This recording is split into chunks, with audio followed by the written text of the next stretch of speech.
Are we on? I think we're on. Are we on? Are we on? Oh boy. Voices up, Bebbers. Voices are up. Okay, Double thumbs welcome. up. Welcome indeed. Welcome to That Pedal Show, guys. Dan here. Live VCQ. You'll have to let us know about the audio as we go through. With no Fraser today, and we've just had all kinds of fun working it out, how all the software goes together. And we've got Catherine on the audio today and video mixing. So, thumbs up for Catherine. Catherine has no technical knowledge of audio or video whatsoever and is already doing a reasonable job, I would say. Amazing, I would say. Awesome. Cheers, Bebbers. Right, let's give Bebbers a honk. Let's give Bebbers a honk.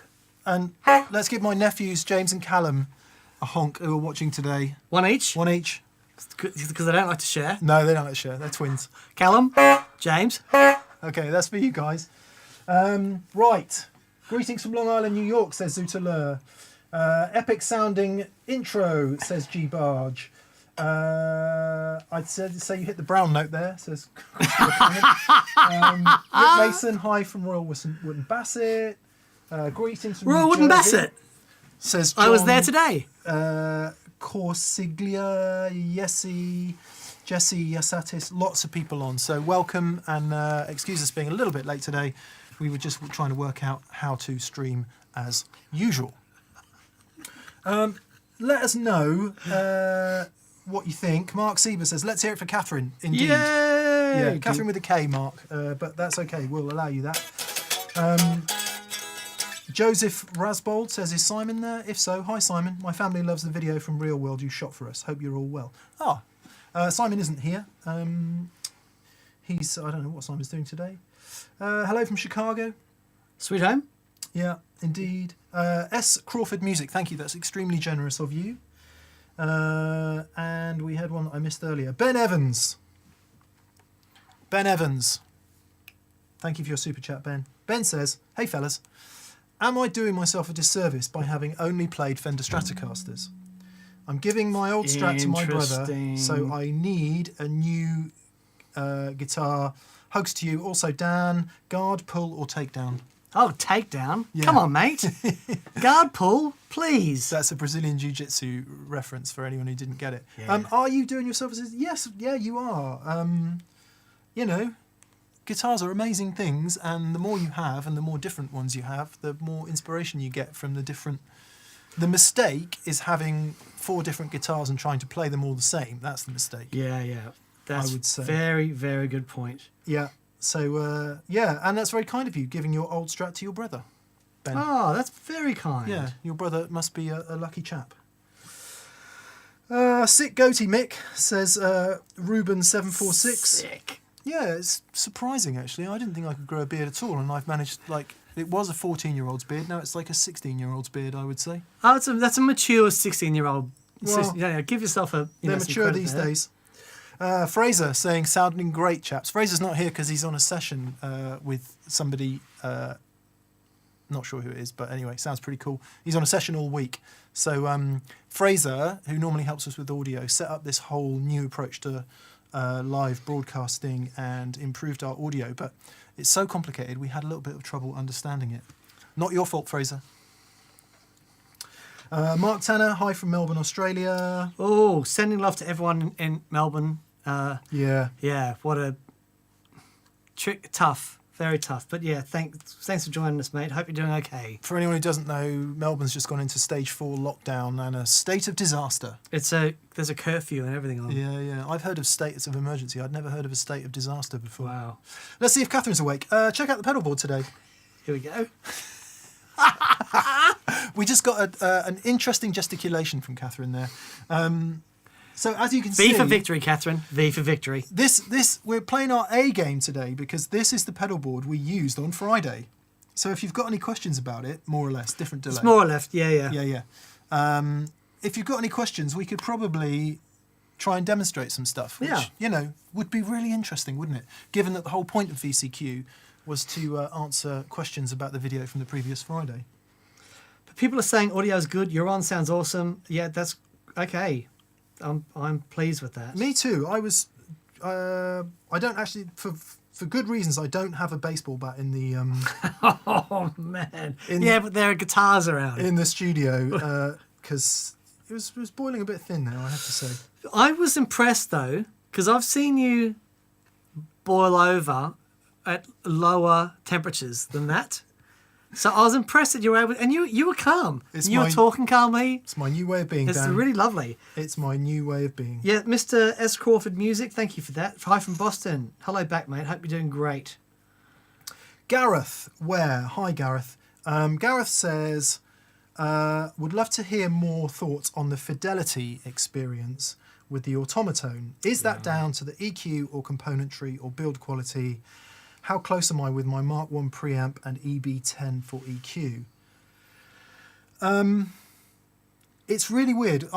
As we were panicking with the live stream not working, I was in and out of the studio, and Dan was playing the Automaton with a fuzz sound. And I came in, I was like, is that just the Automaton? He's like, yep.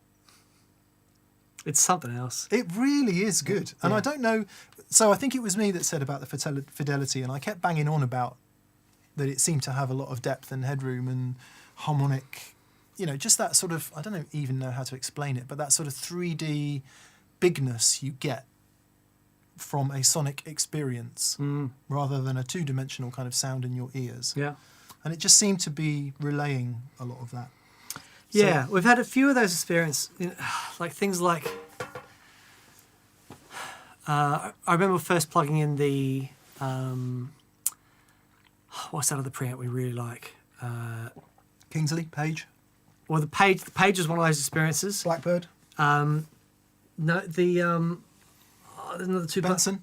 The Benson, yes, but there's another one that we use, another preamp that you use on your board. Kingsley, Page, No, not the Page. Oh, come on, brain. Maiden. Is it Kingsley? No, it's a two transistor thing that we've used before. It's not the Benson one, but there's Hudson another Broadcast. one. Hudson Broadcast. Sure, boy, that took a long time to get there. Man, so, but that's another good example of every now and then the pedal comes along, you step on it, and you just go, oh wow, okay, that's that level, And this for me has that quality, that audio quality, regardless of all the other stuff going on. That audio quality is in there, and that's sort of blown my mind. So, I love it. Back to the question. The question was, do we think it's down to componentry? Do we think it's down to impedance? What do you think it's down to? Well, it's just down to really good design. So, it's not just one thing. It's understanding the value of all those things and how they go together. It's a recipe. Just add too much of one thing, not enough of one thing, and it ruins the whole thing. You have to understand how. Drink precariously close to it there, just in case any liquid splashes onto it or anything. God no!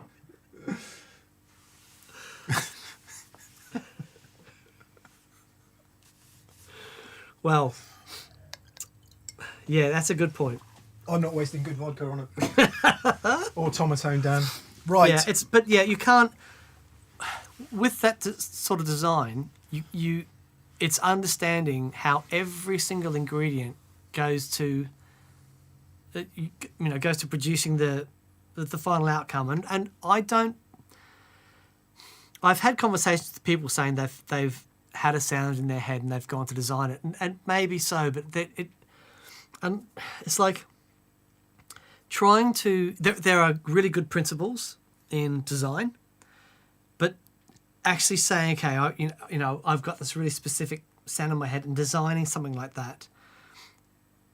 Trying to design that on paper and getting that right first go is impossible. You've got to, if you've got an idea, you get it together and then you experiment till you find, okay, this step got me a little bit closer. Okay, understand what's going on with that step and how that relates to the rest of the design. Yeah.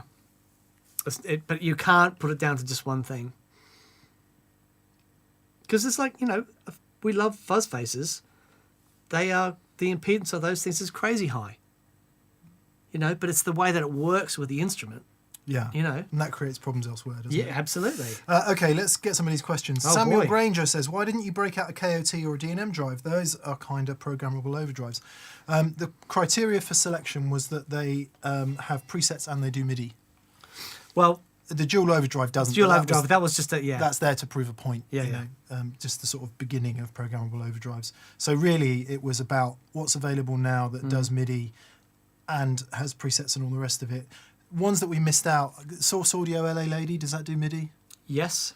A lot of people were asking about the Electron analog drive, which we both really, really liked, and it spectacularly failed because it was well priced. Yep. It sounded fantastic, but I don't think there was two things going on. One, I'm not sure guitar players were willing to accept a pedal off a non-pedal company, There's a keyboard so company Electron primarily. or a keyboard company.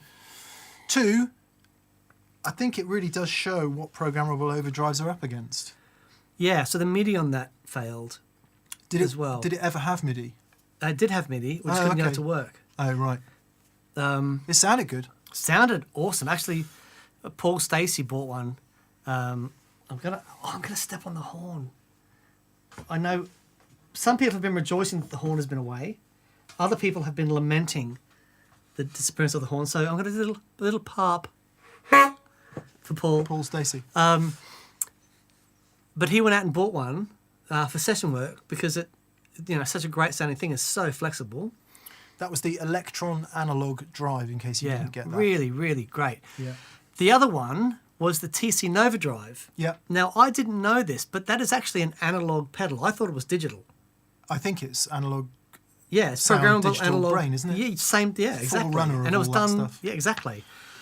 Now I have played a couple of those, and I didn't connect with it. Yeah. But I'm going to have another look at it because it's really interesting. I do know that series of like the delays and things, no analog drive through, and I didn't like the delays, and I did hear the Nova drive, and I didn't really connect with it. But I might have another look because I'm interested to see how they've done it. Sure. But you are right. It's technology that's been around a long time. Think of so. I remember seeing they had those pots. What is sorry, my brain. The guys that made the tape, the TC. T-Rex. T-Rex. They had an overdrive pedal with this called the spinner or something. They had programmable servo pots. I kind of remember. Kind of remember that one? Yeah, I can't remember what it was called, but yeah. Yeah, so that was one that was really cool. But those little servo pots have been around a long time. People have done amps with them, and think about how long motorized faders have been around for, and how old MIDI is. That sort of programmable servo technology is quite old. We should probably move on before somebody asks about the Autopot.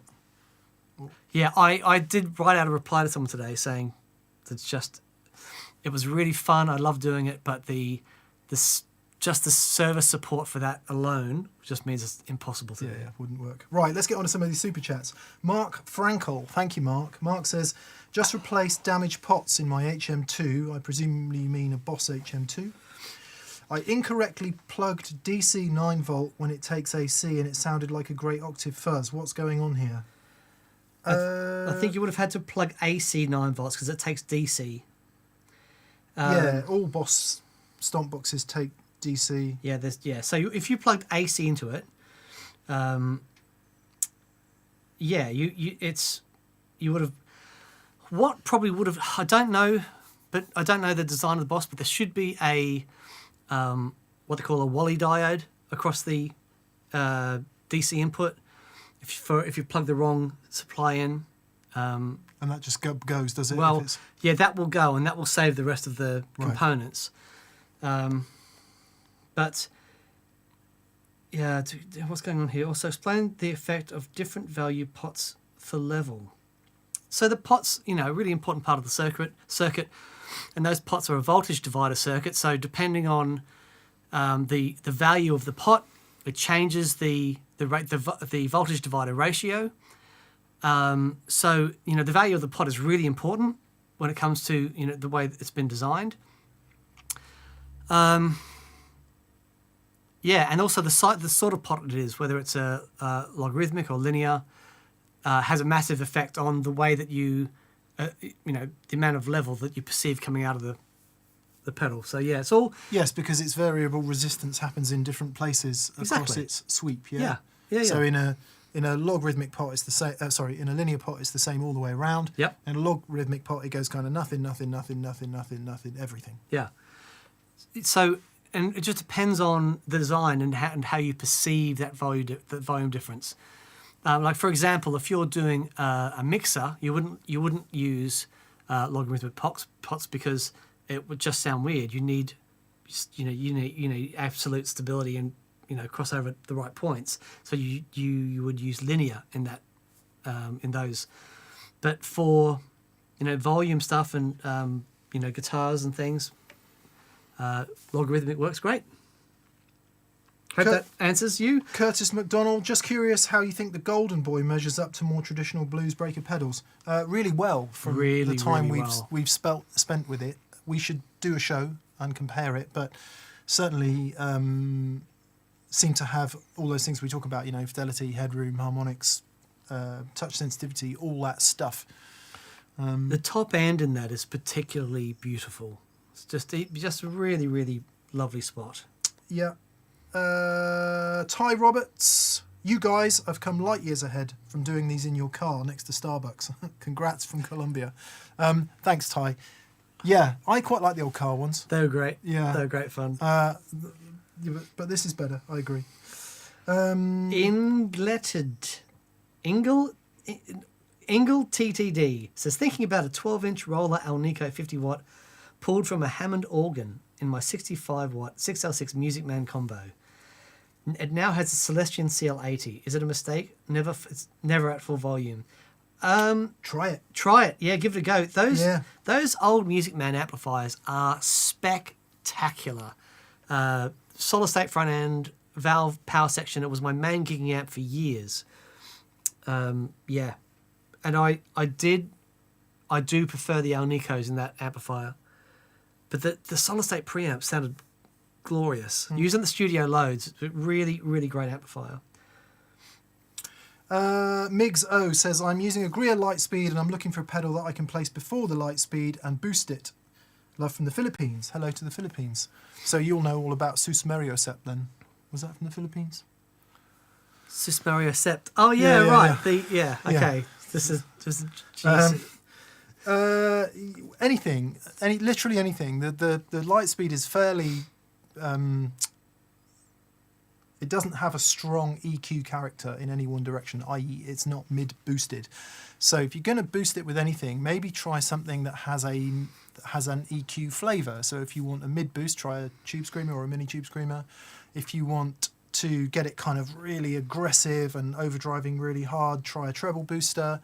Or get something like an RC booster, which has got bass and treble controls, and you can tailor the EQ of the boost, because actually the EQ of the boost is probably more interesting than the gain of the boost when you're going into something.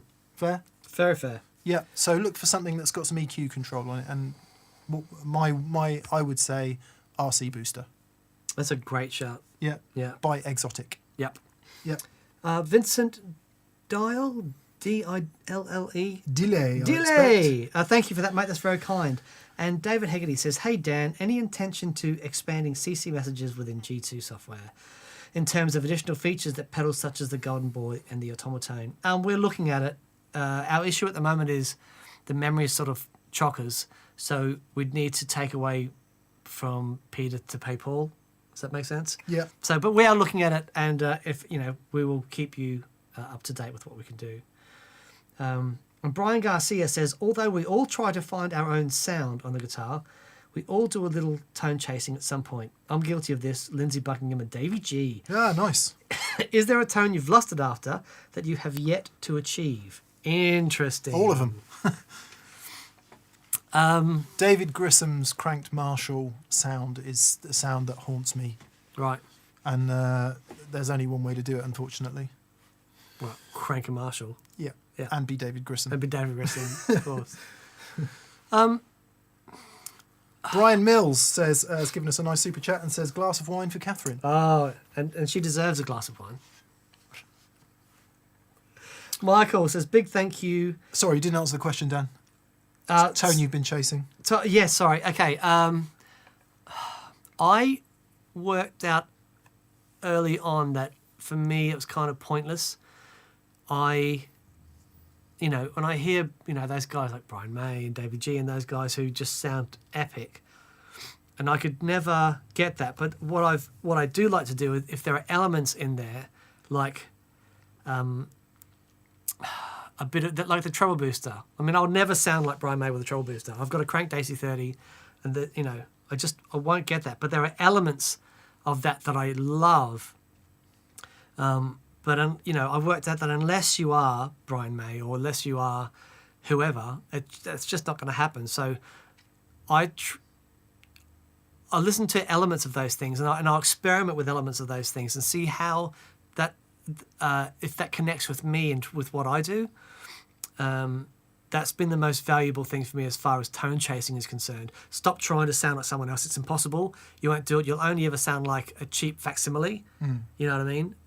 But be inspired by the elements of that sound that you like. Like, for example, there are things about obviously they're all David G and Brian May. Those guys. They're awesome. There are things about those sounds that I don't like.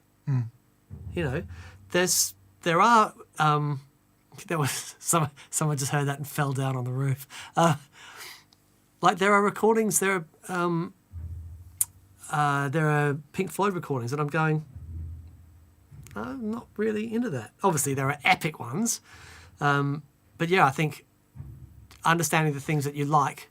Somebody's got the biggest bass drum in the world outside, and they're rolling it across the car park. Awesome. Yeah, so that's what I would take from that. I hope that helps. Michael says, big thank you not only to you guys, but to BV, Catherine, Simon and Fraser for all they do in keeping this thing going for all of us. Yeah, big shout out to all those guys. Big thanks to BV. BV moderates these live things. It's a shame that anybody needs to moderate, but for some reason the world is full of idiots who want to disrupt live streams. So thank you to BV and a great job. And not only that, actually, BV answers loads of questions, brings things up, kind of seeds discussion in the comments section where we can't get to everything. So thank you so much, BV. Yeah. Al Kaspersky says, don't let Dan drop anything on that pedal like he did his Mac. That's a really good point. I've found a workaround for the Mac. If I press the spacebar directly in the center, it works. Anywhere else, it doesn't. So I've got to get that fixed. But yeah, I don't know, and until it's tested in the fury of battle, we won't really know. Yeah, which is currently looking like never. But yeah, anyway. WCart2 says, how are you guys getting on with the Tone King Imperial Mark II? It's tough to get good overdrive pedal sounds due to the bright cap. Mine is currently at the shop getting it clipped. Interesting. It does have a bright thing on the back, a bright switch on the back. I don't know whether that's the input bright cap or something else, but it does have a bright switch on the back. Ooh. We haven't had that problem. We plugged it in and it just sounded glorious. Yeah, we haven't had that problem. So I don't know whether you're talking about the clean channel, the overdrive channel, or what. Or it might be, goodness me, don't tell anyone, but amp manufacturers make changes to amps all the time without telling anybody. Yeah, right. So it might be that... They went, hang on, we've gone too far. It might be that bright ease cap it back. Isn't quite what it used to be, but I don't know. That is pure speculation. We certainly don't have a problem. I can't remember which setting I have it on in the back there, but yeah, I've been recording with it this week, really quiet. It sounds blinking great. Yeah.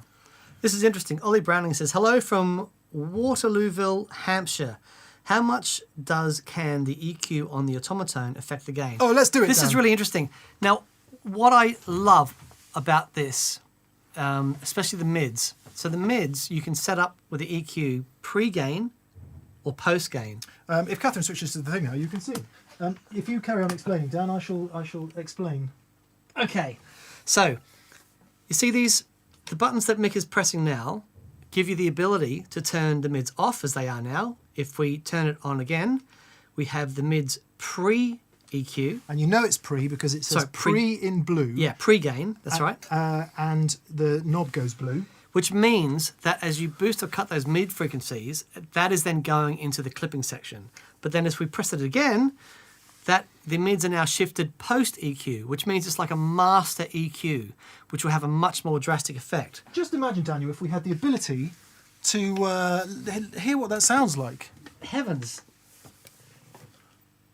Waiting for the thumbs up, and we're good to go. Okay, so.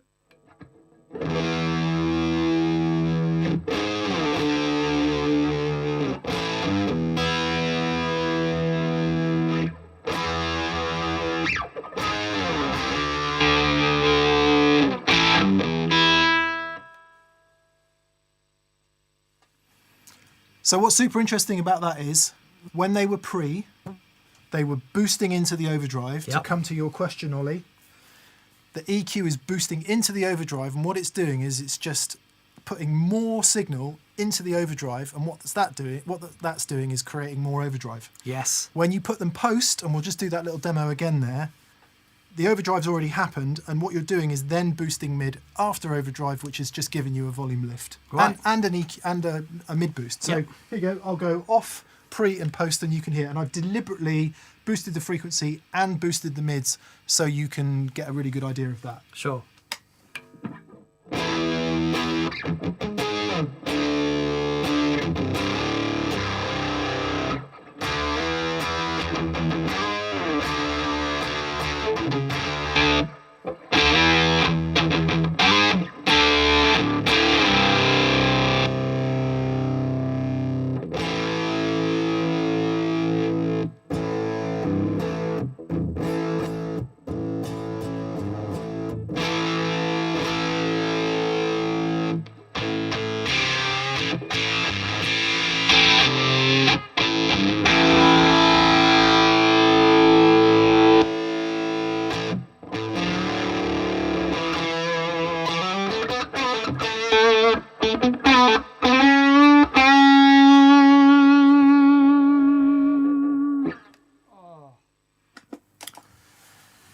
So that may have blown your ears out a little bit, just because the difference in level was significant when the mid boost was after.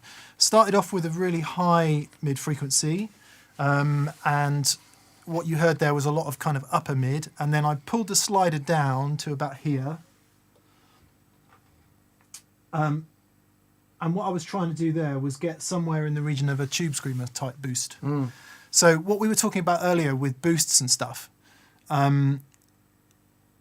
if you affect that frequency of the boost before or put it after, it has such a radical effect. It does. That was your question, Yeah. Ollie.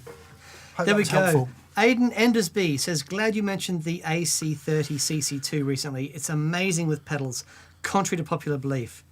This and my OCD V1.7, good man, gives me an epic blues rock tone. It absolutely will. And they're a great amplifier. I was in a band called Tin Spirits, and we supported Marillion on one of their big conventions in Holland. And H's amp was an AC30 CC2, and it sounded epic. Because I had my old amp there, and of course it sounded brilliant. But, you know, it was... When you heard that in comparison to the new one still sounded really, really good. There we go. Nice. Kevin Rebong says, hi from Queens, New York. Hello to cool. Queens, New York. Having trouble balancing my fuzz cleanup versus full on using a red dot sun face. Sticking an OD pedal after barely helps. Well, it can go both ways actually with the fuzz face, depending on how your amp's set. Sometimes you just lose too much volume. Yep. And sometimes it's so overdriven and fuzzy when it's full up that backing it off can actually seem louder because the whole thing gets cleaner. Yeah. So it really does depend what amp you're running into. It also depends on the guitar. And Yeah, the way, yeah, big time. But the other thing is, in the Analog Man NKT Red Dot, if you take the back off, inside you'll see a little trim pot. Now this is a resistor in series with the input. And as you as you turn that up, I don't know who was the first person to do this, but I think I first saw it on like a Roger Mayer. Well, they call it a Roger Mayer mod. I think he might have done it to some old Jimmy's. I don't know, who knows. But basically, as you turn that up, you do get a bit less gain out of it, but the volume you put on the guitar starts to be, work a bit better for the cleanup. Yeah. On my fuzz face, I don't use it for a full-on fuzzy sound, and I've got quite a bit of that dialed in, but the cleanup is like nothing else. So have an experiment with that. That'll be fun. Cosmic KJ says the audio is fine. The picture says 1080, but it isn't, and it's micro stuttering. It's tolerable. We think that might be a problem on your end, Cosmic. It should be in 1080, but what happens is we have to select a bit rate, a low bit rate, in order for various things to not fall over. So the stuttering is just that we have to use a low bit rate because as much as we could probably broadcast in higher bit rate, most of the world can't watch it in higher bit rate, and YouTube servers go, no way! On the subject of YouTube, for all of those of you annoyed this week because of all the endless mid-roll ads in TPS videos, YouTube sent out an email somewhere, and in the depths of the terms and conditions, it basically said, we're turning a mid-roll on any videos over 18 minutes long in your videos, and if you don't turn it off, we're going to turn mid-roll on. So some people were saying they had a 15-minute non-skippable mid-roll video ad every 4 minutes in that pedal show video. So apologies, we're going to sit there and go through 200 videos or 300 videos and turn the mid-roll off. Really sorry. Wasn't us. The only good news is that YouTube's getting really rich out of you for that. So yeah, brilliant. Open Road Gravy, thanks for that, mate. He says, thank you guys. Got myself on the Reeves wait list. Will the Black Hat work through a Princeton on 3? Perhaps through an overdrive, or does it require a cranked amp? Absolutely not. It will sound epic through a Princeton on 3. Yeah, by all means, put an overdrive pedal after it if you want. Yeah, or but before. that will work really nicely. That would be nice. And Matthew Wilson, cheers from Tucson, Arizona. This is an amazing show. And this, hang on, what's it called? It's the end of The Last Man on Earth, where he's the last guy on Earth, and he's in Tucson, Arizona. Yeah. Anyway, very cool. Rich Legate says, hey guys, I have a warped vinyl Mark II by Chase Bliss. It has a pretty loud noise floor when activated. Can individual pedals vary from one to another? Noise hiss, i.e. if he bought another warped vinyl, would it be noisy? Oh, I see. Very interesting. So a couple of things that can affect that. It's analog, and it's doing, what's a warped vinyl modulation? Yeah. So what you haven't got in that kind of pedal is loads and loads of filtering.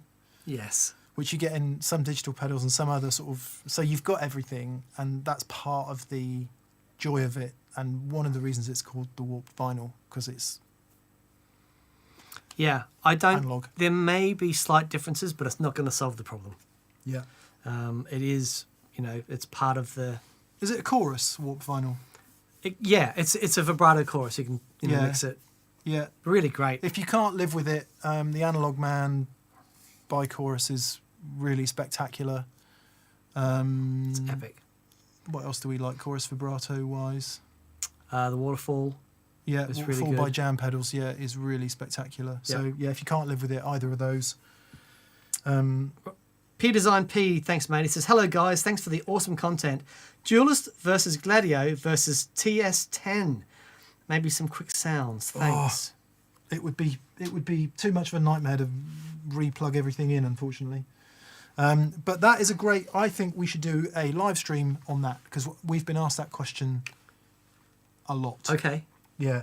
So, what would I choose? Gladio. And I would choose that because... And it would depend. It would either be the Gladio or the Duelist. TS10 does one thing, and it does it really brilliantly well. Yeah. That kind of relatively clean, not too compressed for a tube screamer, bit of overdrive. The Duelist and the Gladio really are in a different league. I think I'd go the Duelist. Yeah. Because that's sort of more my bag. Yeah. But, I mean, the Gladio is... Duelist, for anyone who doesn't know, the Kingtone Duelist is basically a tube screamer on one side and a blues... breaker. Was that the right word? Is that what I'm looking for? Blues breaker on the other. Yeah. And it's pretty much spectacularly good versions of both, with lots of tweakability. The Gladio is kind of bit rough around the edges, bit more amp-like, not quite so stylized in terms of the overdrive. So in the Duelist, you've got very Tube Screamer and very Blues Breaker, and the two things mixed are absolutely magic. In the Gladio, it's less overtly stylized. I mean, they say it's sort of a bit dumbly, but Yeah. maybe it is, but the only thing that sounds like an amp is an amp. A pedal doesn't sound like an amp. Sure. Anyway. But it is fantastic, and I love it. Crazy big headroom, and just love playing it. So, yeah, we should do that. Edward John says, good evening, TPS, and welcome to my commute. Ta. Thank Hi, you, mate. Edward. Hope you're doing awesome. On the subject of commuting, sorry, this should go out as a podcast, but because of the new way we're doing it, it's a pain in the butt to record the audio, and we've still got to work out how to do that and stick it out as a podcast, because what we can't do is do another 4 hours audio editing on top of this. So there is a way. We'll work it out. We'll work it out. It However, just- we did pass 100,000 downloads from Yes. the Yeah. podcast, And which is awesome. It is awesome, and if anyone is a bit annoyed by that, the podcast genuinely doesn't contribute anything whatsoever to TPS Yeah. in terms of cash. So while we don't really do it for the money, we do have to pay the bills, and therefore the things that don't generate anything are the things that get the least time. That's a very good point. Yeah. So but we will get to it. We will get to it. I'm not a dip switch says, cheers from Charlotte, North Carolina. Would love to see a show on reamping, managing levels, which pedals work well, which ones don't, etc. Thanks. Yes, going to do an in-depth look at reamping because it's really, really cool. That'd be great. I don't think I've ever done it. I did it recently with my ISO cab, and it's fascinating, actually. IK Multimedia have just come out with a couple of products really relevant to that world. Okay. Yeah. Awesome. Yeah. We'll have a look. Yeah. Brad says, hello from Orlando. Celebrated a birthday on Thursday. Happy birthday, mate. Which I share with Buddy Guy, apparently. Snagged Nice. myself a Carpe Diem and an 89 Pro. Oh, Awesome. Yeah. Oh, yeah. Much admiration and appreciation for all you guys do. Thank you, mate. That's very kind. Yeah. Mr. Two Hats, question, guys. Do you think the new pedals are inherently getting more expensive? Is this an indication of what buyers are willing to pay, or is the feeding frenzy of new gear on YouTube partly a factor? I don't think they are. I'll tell you why I don't think they are. Right. Boss SD1 Wazza. How much is this? Oh, I don't think it's 199 quid. okay. But let's say it's 150 quid. This is the Wazza version, right? Regular Boss SD1, I think, might be 49 quid. Right. Or it might be 59 quid. Okay. Now, when I bought my first SD1, when all you could buy in our local guitar shop was Boss or Arion, Right. those were the only two brands, I think it was 69 quid. Okay, wow. And whether it was an SD1 or an OD1 or whatever it was a yellow Boss pedal, standard Boss pedal. And it was either 69 quid, might have been 79 quid, might have even been 80 quid. Mm-hmm. In 1988. Okay. Go onto some price comparison clever site on the internet and it'll tell you how much You could buy a house for that back then. You could buy a whole street of houses Yep. in London. We had the option to do that, but we thought, no. We're going to go and overdrive pedals. That's So no, the pedals like this have got considerably cheaper. And if you consider the infestation of cheap, mass-produced Me Too boxes that cost 29 quid, pedals have got way, way, way, way cheaper, big time. Yeah. However, what didn't exist in 1988 really were things that were commonly available to this standard. Yes. Guys like Thorpe and the Fantastic Dane. people like Analog Man and the controversial King of Tone. And people like Dan Drive and the amazing Secret Machine, because it simply wasn't possible to build stuff and sell it because you'd never get distribution. Sure. And you couldn't get into retail, but now they can sell direct. So what's this? 300 quid? Yep. And it's made by humans Yep. in England, hand putting stuff onto circuit boards and soldering them, having custom made cases, paying people pensions, holiday pay, sick pay. If you've ever employed anyone, you'll know, and if you've ever tried to make anything and sell it, you'll know how borderline impossible it is in the UK. Very so tricky. that is my soapbox, that pedals are not too expensive and they're actually cheaper now than they were I like that. 25 years It's ago. very good. Is that right? Yep. Vibus Patil says, hey gents, looking at a hybrid silicon germanium fuzz that Analog Man makes. What does the bias knob do, especially in the case of a hybrid fuzz, and what helps the fuzz gets the spitty sounds similar to the Vemuram Myriad? Any advice? Yeah, so bias is what it's all about. The bias in the transistor, when you adjust that, it basically changes the turn on point of the transistor. So, you know, it's at one point of the bias, it'll sound like almost cleaner, sort of overdrivey, but at other points, it sort of becomes gated. It's got a really massive fast turn on. It just goes and hits the rails straight away. Destroyed go. your lovely pedal board. That's all right. There you go. Here's what bias does. So hit the SD2. Sorry, to hit both first. We all in, Bebbers? Hit both first. No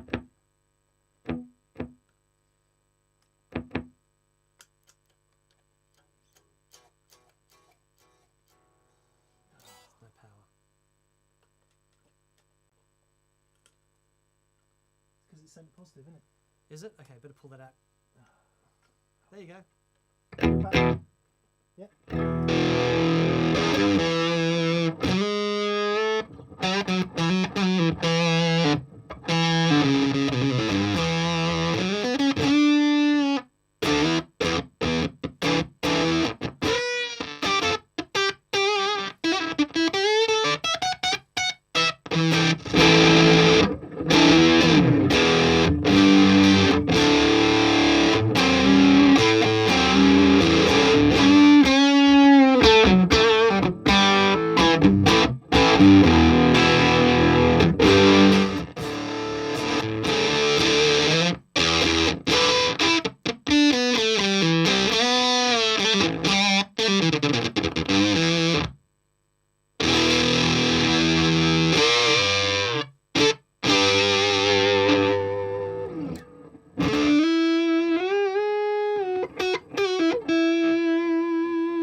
There you go. That's what bias does. Yep. So all the way over to the left, Dan, what was happening on the bias control? Spitty. Became spitty. Yeah. Okay. And And that's then- because the transistors are getting less voltage. Yeah. So they can't turn on. So they're getting less voltage. So if you imagine that the as they're getting less voltage, they got less headroom, and notice it also got quieter. And when the guitar wasn't playing, it was basically that became like a gate. But when I hit the guitar hard enough, that voltage sort of went through and so it hit the rail straight away because it had so much less headroom, and that less headroom, less amplification, less output, and you get that gated sound.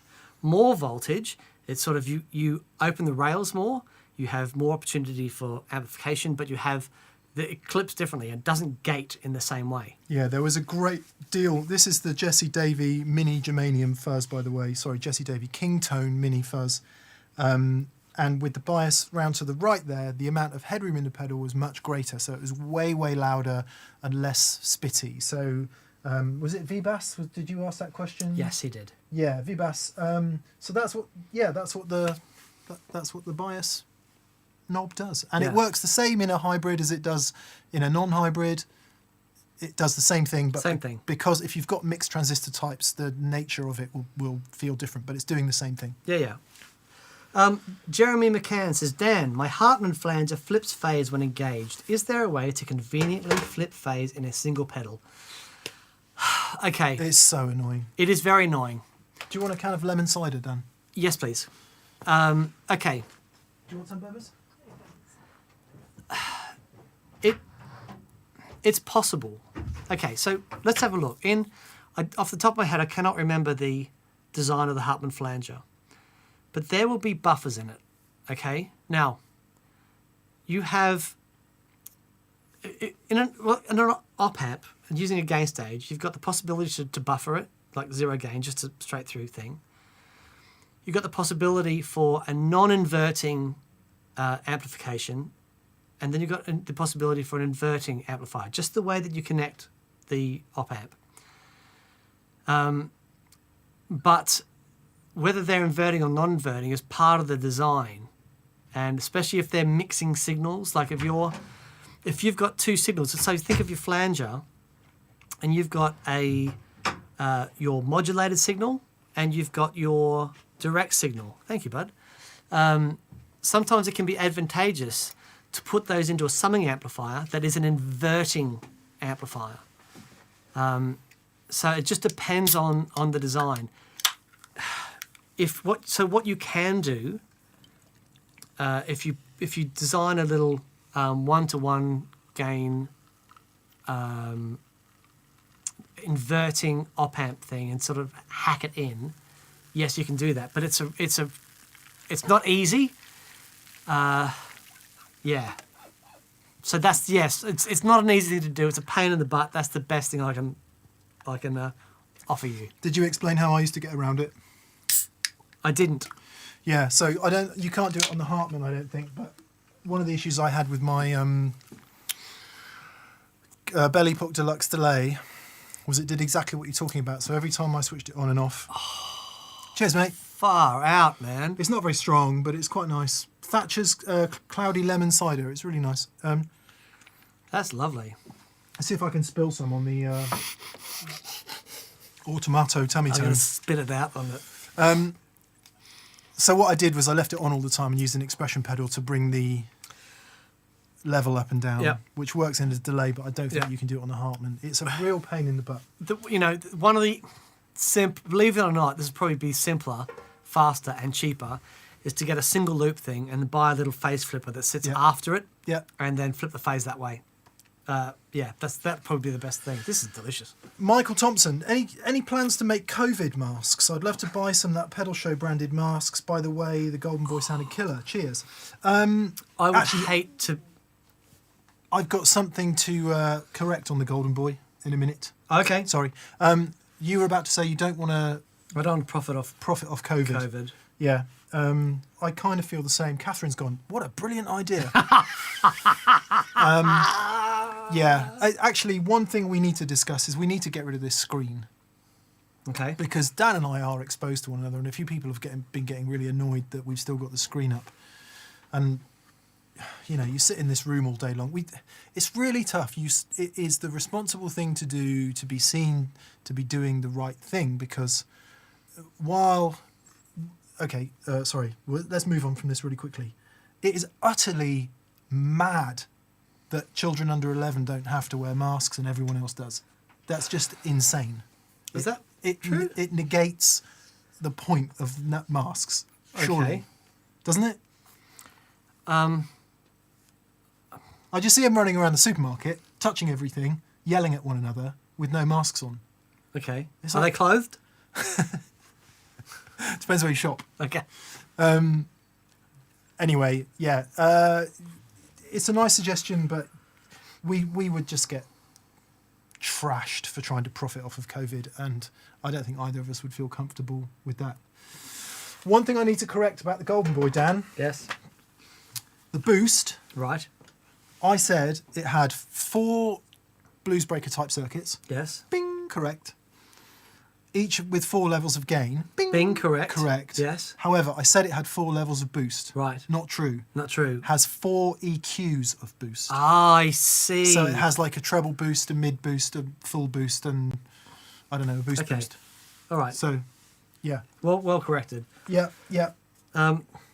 Right, Manica Lion says, since I'm not going to concerts, buying merch and tipping the staff, I'll tip the guys making those concerts sound even better in the future. Cheers. Thank you, mate. That's very kind. Bless you. Thank you.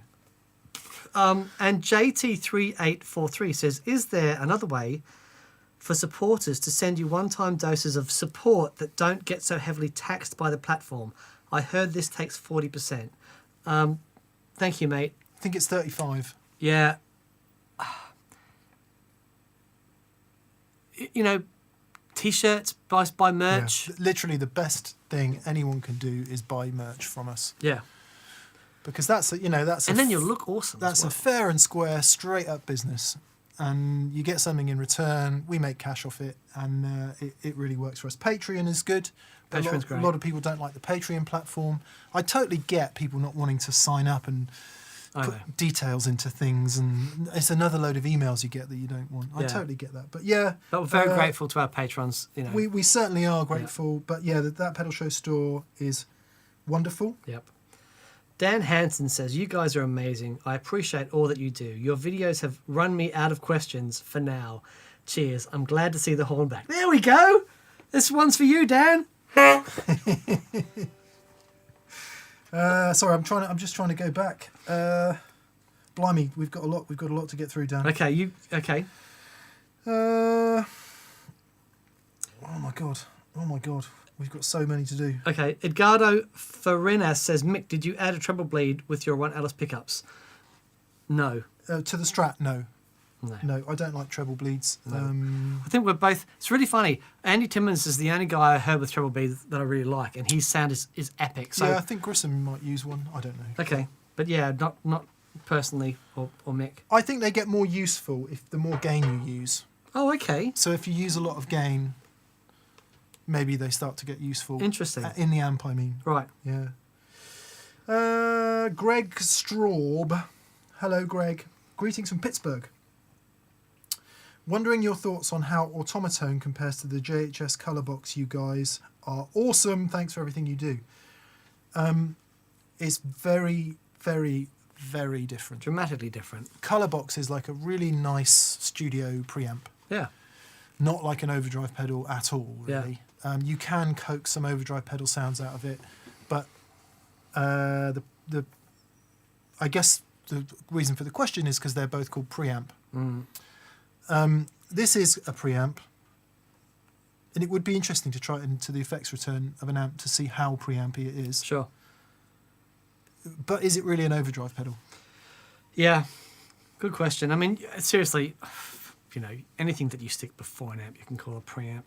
Yeah. There's no special requirements to call it a preamp. However, the idea is that the preamp is this device that enables the guitar signal to be brought up to a level that will work into the power stage. So that's what the preamp is doing. We'll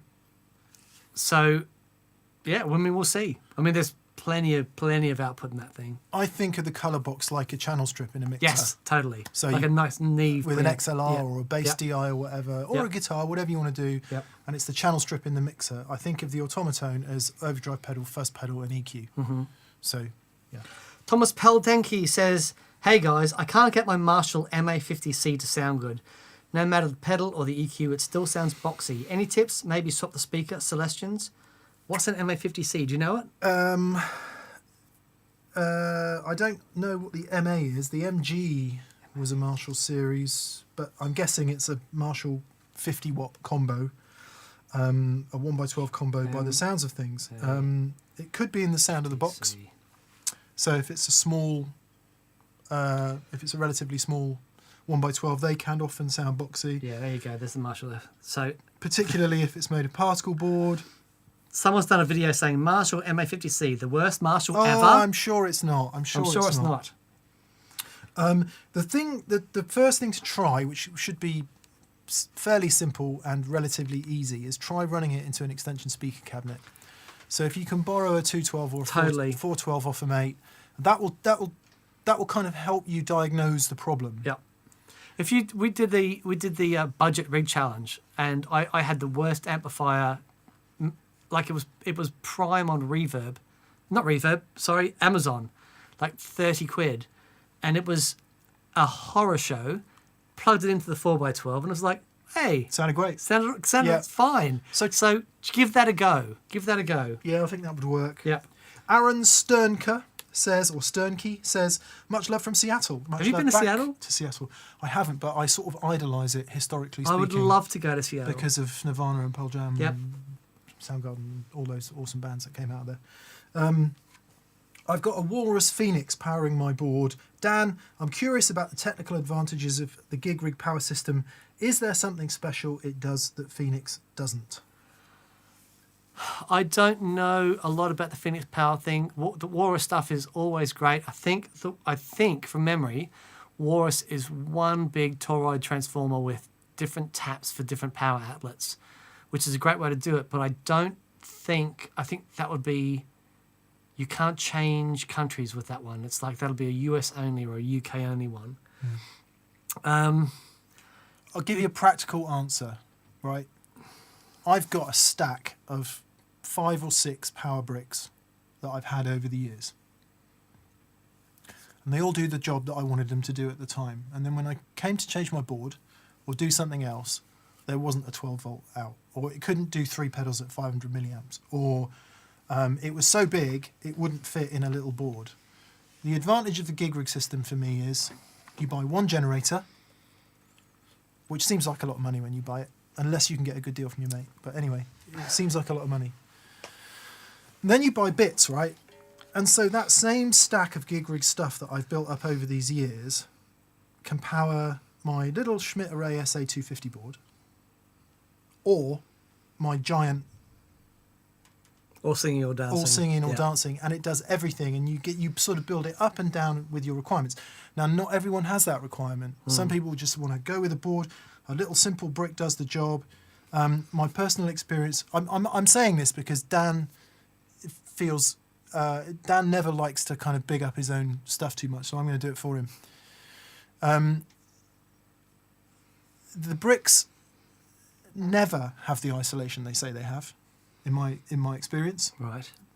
And because it's all in one great big box, the minute you stick a pedal over it, you often get a bit more noise, Yeah. which might not be a problem if it's outside the box or whatever. And I don't know. I find the modular approach, it is more expensive. It is more fiddly when you're wiring up, but it's much more flexible, and it's the last brick you will ever need to buy.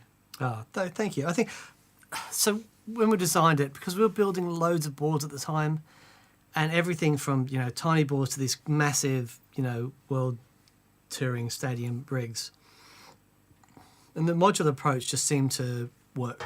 So that's the advantage. But the other, Walrus is great. There's loads of really great supplies out there. It just depends on what you need. Whether you need to be really flexible with it, or whether you just want to. If you one board set and forget, it might be a different set of requirements. Yeah. Sub Rosa says, Dan, Bigsby's on Telecasters, yay or nay? I have a Fender American Vintage thin skin, thin line. Oh, yeah. Ocean turquoise, please. Ocean turquoise, is it? And the temptation is strong with this one. You know what? It's really tricky. I had a Bigsby. When I first met you, my telly had a Bigsby on it. The red one? No, my old yellow one. When I first met you, when you were working at Guitar Buyer, Oh, wow. my old yellow telly had a Bigsby on it that Yeah, I sort of hacked away and got it on there. The Bigsby for me is the only tremolo system. I say, well, this is technical with a pinch of salt, but it's the only tremolo system that sort of adds. There are a few other ones like the Gibson SG, the massive one with the crazy arm that goes up and down. Had 2 different types. That also sounds great. A Bigsby does sound awesome. The issue that I had with it is because I had it, I used it, and I never once used it and went back and tuned. Not once. The tremolo, the Bigsby thing on the Duesenberg is the best style of thing I've ever played. They're just, I don't know how they've done it, but they are just perfect. I had a Star Player TV for years and toured that, and just, you know, you could go crazy on that thing. Always be in tune. It's great. But the Bigsby was a different thing. I'm going to say, unless you play, if you find a telly with a Bigsby on it that you love, awesome, go for it. I would be very careful about retrofitting a Bigsby to a Telecaster that you are really fond of. Yeah, because it will change the guitar. It'll change how it sounds. Even if you never use it, it'll change how it sounds. Yep. Fred Lienberger says, question for Mick. When you fell out of love with Blue and went on the tone journey and tried various upgrades, are you back to 100% love, and was it worth the cost? Yes, it was worth the cost. It was never 100% love in the first place. It was kind of 95, and yes, I'm back to 95. Yeah. So, cool. The Ron Ellis has, and the bridge upgrades and just going through the process has fundamentally changed everything about that guitar. But it also gave you a new understanding of the elements of that guitar and what they were doing. Completely, yeah. It was great. So that anyone that hasn't seen that vlog, the series of vlog of Mick doing his Strat upgrades, go and watch them, because if you're a Strat player, I think they're essential. Yeah. They're just awesome. And there's two psychological things that happen as well. One is more experience with a bit of kit, or indeed a human being, will enhance your relationship with that bit of kit or that human being. And secondly, there's a bit of confirmation bias and effort bias. So you put a lot of work into something, you're going to feel it. Yeah, right. That's very good. Yeah, which, rightly or wrongly. Soren led it. Hi, Soren. Hi, Soren. Nice to hear from you from Denmark. You've got an Automaton. I use my Automaton with delay and reverb as a guest setup when I have friends over to play. Can we come round? Can't wait for the release of the Chase Bliss, CXM 1978 reverb, and I hope he will make a delay. Same format, but maybe with Jam or Analog Man. Oh, I see, yeah. So there is a reverb coming out. Okay, cool. Yeah, that would be really cool. Wow. I mean, blimey, you'd have it all then, wouldn't you? Yep. Yeah. Simon Mastro Matteo says, hey guys, no question, just some love. Cheers. Thank you, Simon. That's really generous of you. Thank you, Simon. Thank you very much. Ampol88 says, hello from Michigan. Wanting to upgrade pickups in my Squier Paranormal offset telly. Looking at Lola's, maybe gold foil or Charlie Christian in the neck and a traditional bridge pickup. Any thoughts? It's so impossible to say. Gold foils are really interesting pickups. I just didn't think I would like them, but I really like them. They work so great in that Supro, and they work great in the Collings. In the Collings, and the Charlie Christian, for anyone who doesn't know, is like a sort of, looks like a P90, but it's got a big blade through the middle, and it was the pickup that Charlie had in his ES 150, right? 125, 150, don't know. Charlie Christian being phenomenally important player in the late 1930s and early 40s. Jazz player. Yeah, jazz blues player. Just special. Phenomenally very special. important in our world. Yep. Yeah. Lollas, yes. Just yes to Lollas. Yep. I like Lollas and trust them implicitly. Mm-hmm. Flip McNeil says, I bought a Friedman JJ Junior head last week. I love it. I can't decide on a 1x12 or a 2x12. Any thoughts either way on cabinet size for home use? Plan to possibly use with my Blues Junior in a wet dry setup. 112 in a wet dry setup, be awesome. Yeah, totally.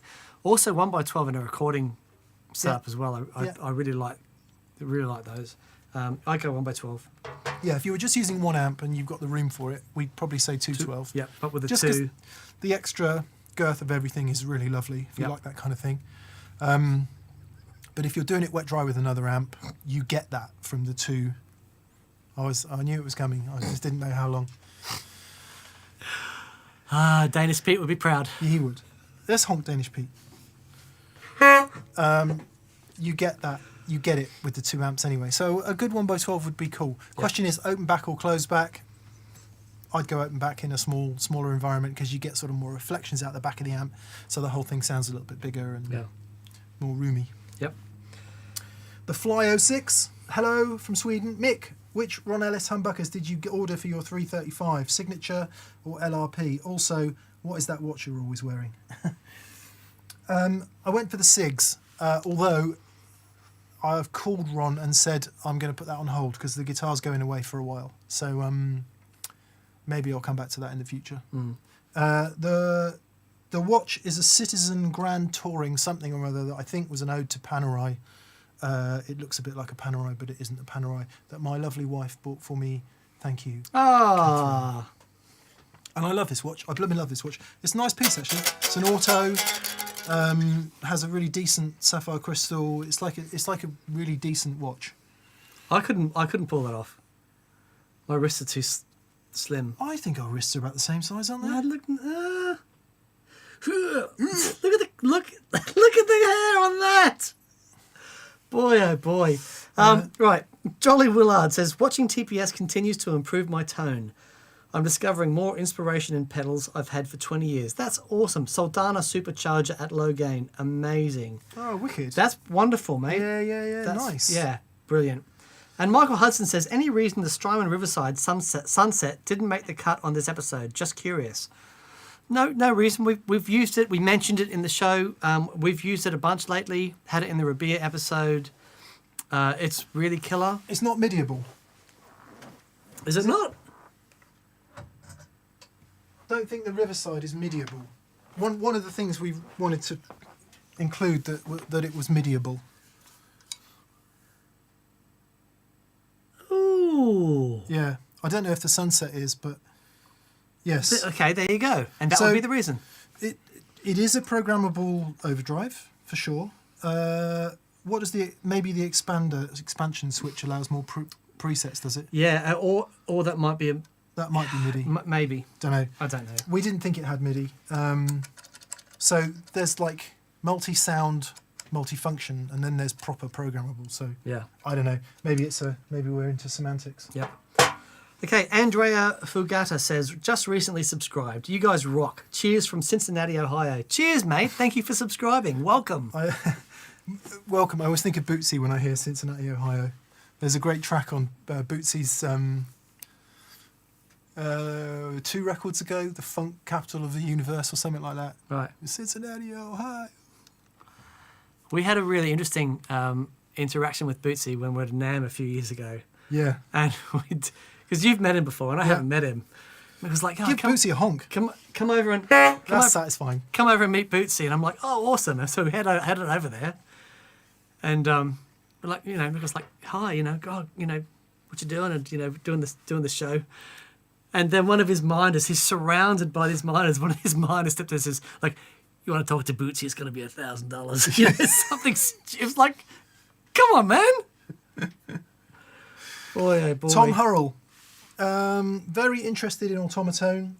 Could it replace all my OD pedals? And should it? Does it nail any type of sound and gain structure you could want, e.g. BB type, TS type, clon, etc. set as presets? Okay, I'm going to say no. So, here's the thing. The Automaton is not trying to be anything else. The Automaton is its own thing. It just sounds epic. It's got really powerful EQ, and it can do things EQ wise, like similar sort of shape and things, and you can change diodes and stuff in it, and you can get close, but it always has its own sound. It's like it's never going to be exactly like a King of Tone, but it happens to be an epic sound, and you might find that replaces some other things. When you were playing the Fuzz earlier, I was like, wow, that just sounds great. Yeah, and so, in all honesty, that will be that and some. There's a few sounds in there that I just think are so epic, like that and a boost. Yeah. Is just so beautiful. We should do a whole show on it and compare it and see how close we can get. Okay, yep, that's a really good question. How will it actually replace a King of Tone? We'll get a Page, a King of Tone, Analog Man, Sunface, whatever it is, and get a few stalwarts and put them on there and just see how close we can get with it. Nice. I like that. That's very good. Michael says, I've got 2 questions. Would you ever do a show on regular guitar, amp and pedal maintenance? It's interesting. It is interesting. That would be a big show because we'd have to pick some things to maintain. I actually don't do any maintenance on anything. I only fix things when they're broken. Okay. 2, if you don't mind, what's your relationship outside of TPS? I know it seems weird, always been curious. Dan and I met when I was editing magazines. We met in 2004. Yeah. And we instantly got on because we liked geeking out about guitar pedals. Yeah. And So then... I bought in our very first ever gig thing to... I used to read Guitar Buyout magazine. It was my favourite magazine to read. I loved it. And I gave the guys a call and says, hey, I've made something.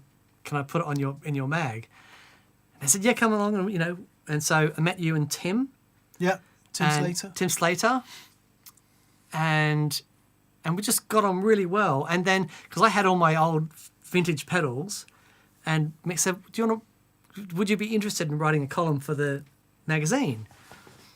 I said, do 6 months worth of issues. And I think I ended up writing that column for the rest of the life of the magazine. Mick then went from Guitar Buyer, went over to Guitarist magazine as editor. But we stayed in touch, and Mick would come over and grab pedals and stuff for different stuff. Yep. But we've always just hit it off. One of the reasons that the show is the way it is, we are good mates, but whenever we talk to each other, we'd talk about gear and our experiences with it and stuff, and we ended up talking about it so much. It says we should just sit down and just talk about gear on do this, and there we go. And we have barbecues and things. We like have barbecues and family. It's like it's lovely. It's lovely. We are genuine, real friends. Yep. And Mick has put it in my contract that I have to say that. Yeah. We're not quite at the separate tour buses thing yet, but we'll get there. I saw Aerosmith once in Hyde Park, and I was backstage and I was watching them all arrive, all in their separate, No way. Yeah. Boy. They were one of the best live bands I have ever seen. Really? Yeah. They were astonishing. Wow. Anyway, Daniel Webb. Hi guys, I'm running a 5-watt head with a 212 cab, as I thought it would be good for home use. However, I'm regularly hitting 120 dB. Yeah, you are. Good man. Go figure. Thinking about Hot Rod Deluxe or an AC30. Will this feel louder? Yes. One thing you can do is change the speakers in that cab. If you've got Celestine Vintage 30s in there, which I'm guessing you probably have, they're very efficient, loud-sounding speakers. Yeah. Not only are they 100 dB at 1 meter, 1 watt, the way they measure speaker efficiency, they also have this really nice upper mid-peak, which is one of the reasons they're so well loved in the live world, because they really get you heard. So if you went for some less efficient speakers, something like some Celestine Greenbacks would be a good choice, or the Creamback 65s, not 75s. You might find that rolls off quite a lot of that volume for you. Right. Yeah, and a Hot Rod Deluxe and AC30, crazy loud amps, both of them. What's the top end like in the Creamback 65s? A little bit, well, it's crunchy. Right, okay. Yeah. Cool. The Creamback's is very much like a Greenback, just with more power handling. Wow, really? Yeah, I think awesome. so. Okay. I'm not a massive fan of the 65. I like the 75s a lot, but the 65s sound pretty woody. Right. And they bark. Okay. I mean bark like a dog, not bark like a tree. Matt Bonds, thank you, Matt. That's really generous, mate. He says, I want to say thank you both for the inspiration and education, and it's just disappeared. Oh, come on. I'll go for David Burke in the meantime.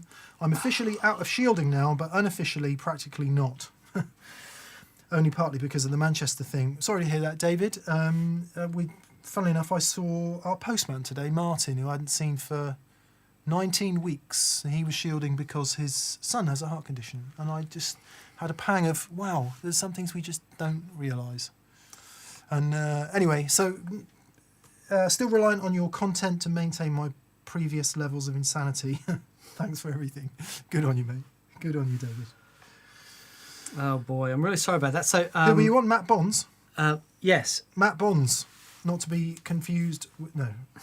I want to say thank you both for the inspiration and education. After years of TPS, I now have a 1963 Strat. Haha, yes, man. you do. Come on. With a switching board, 14 pedals running ret dry into a deluxe reverb 65, a Marshall Origin 20 and a 1970 Echoplex. You are legends. Well, No, nice one, Matt. you're a legend. Yeah. That is just epic. I think you haven't messed about there, Matt, have you? No. You've That's commitment. That's the sort of commitment Yeah. we like. the Well Cappy. done. Best fuzz for bass? Oh, Anything that doesn't fuzz up the bass too much. yeah, that's really interesting. You can do things like traditional fuzzers put in a parallel blend with something to keep a dry signal through. The best thing to do, though, is that if you can EQ that dry signal and take out the top end and just parallel the bass frequencies, that sounds epic. But there are people, so dark glass. If you want bass fuzz, just go and get a dark glass pedal and thank us later, because that's what they're made for, and they're epic. Yeah. If it gets too fuzzy in the low register, you lose definition. So keeping that bottom end kind of punchy and full and fat, Yeah. and fuzzing the upper frequencies, I think is where it works. Yeah, that's great. Neverlast 2010 Neverlast 2010 says £400 budget. Which delay pedal would you use? I'm looking for something inspirational and special. Volante, Empress Ecosystem, or something else. Oh, okay. So That's hard. that's really hard. Everyone that I know that's got the Volante, including us, loves it, and it will probably end up on my main board. However, the Ecosystem is an absolutely spectacular choice. Those, that series, the Ecosystem and the Reverb, Yeah. far out, man. Yeah. They're amazing. I would say the Volante is very stylized. So Very stylized. if you wanna the do- preamp is stylized as well. Yeah. It's like it's not absolutely. It's got a preamp sound to it. Yeah. It's not. Yeah. So if you want Echo-Rec EP3 tape delays or Yes. clean studio tape delays, it emulates all of those really well. The Empress Ecosystem might be, on the face of it, less kind of flashy and less character in that sense, but it might be all round more classic or something, like, I don't know about more usable, but Yeah. the Volante is very stylized, so Yes. you've got to want the stylized. Yeah. If you're approach. after flexibility, Ecosystem. If what you're after is those vintage delay drum tape sounds, Echo-Rec. I'm just Sorry, Volante. I'm just wondering if there are two £200 delays you could get.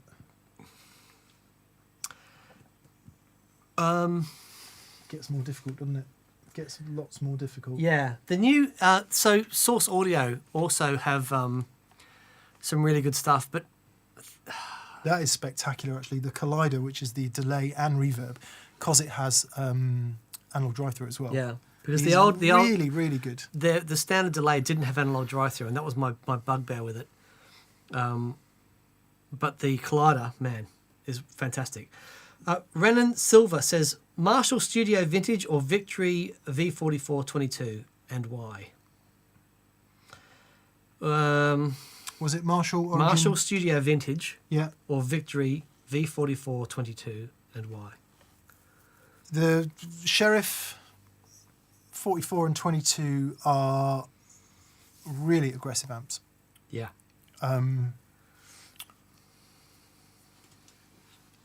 Who would we think about? Guys like Phil X. Right. Those just ripping players who just want that aggressive high mids. Yep.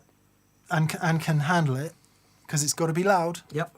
That's for me. That's where the victories shine. Like, Yeah. no, Martin deliberately left in a load of stuff that's just nastiness and hair and all those things that you get from a really decent cranked overdriven amp, but it's really not for everybody. Yeah. Now the studio Marshalls, I haven't played them enough to really pass comment. No. I played one. Yeah. So I was playing a gig at the Redback in Acton, and I had my Two Rock Jet, and I had loads of trouble with that amplifier. I went through like 5 transformers. And this is back in the day this is pre Joe. Anyway, I was playing the song and it's like one of the best guitar sounds I'd ever heard. I was like, this is amazing. I thought, and then I realised, oh no, this means the amp's going. It went, and then it was the last song of the set, and I was like, oh no. And then this guy comes up and says, I've just popped in to see you guys. I've got an amp in the car if you want to borrow it for the next set. I was like, oh, thank you, that's awesome. It was a Marshall Studio Vintage, and it sounded awesome. Really? Were they out? I didn't realise they were out back then, but... Yeah. Yeah, okay. Yeah. It was great. I mean, that wasn't that long ago. It was, when was this? This was about 2009, 10? I thought that... I don't know. We could be talking at cross purposes. Okay. If it's a valve Marshall and you turn it up, they usually sound pretty decent, don't they? Yeah, no, it was great. And actually more decent in that live environment. The frequency seemed to suit that better. Yeah. As always, you've got to play them. Got to play them. Luke McFarlane. Hello, Luke. Hey, guys, I'm off to ACM in September. Congratulations. Well done. That should be good fun. And was looking at replacing my rig with a Helix. It seems to suit my needs more than a traditional amp and cab setup. What are your thoughts? Also love the beer vids. We don't like them, Luke. Not because they're not amazingly good value for money, extremely versatile, and all the rest of it. My personal opinion on that stuff is they all kind of sound the same. So you get 2,000 versions of the same sound. And unless you've got some really great way of hearing it, now you may have like a really great monitoring system, good in-ears, a sound engineer sent straight from heaven. Yeah.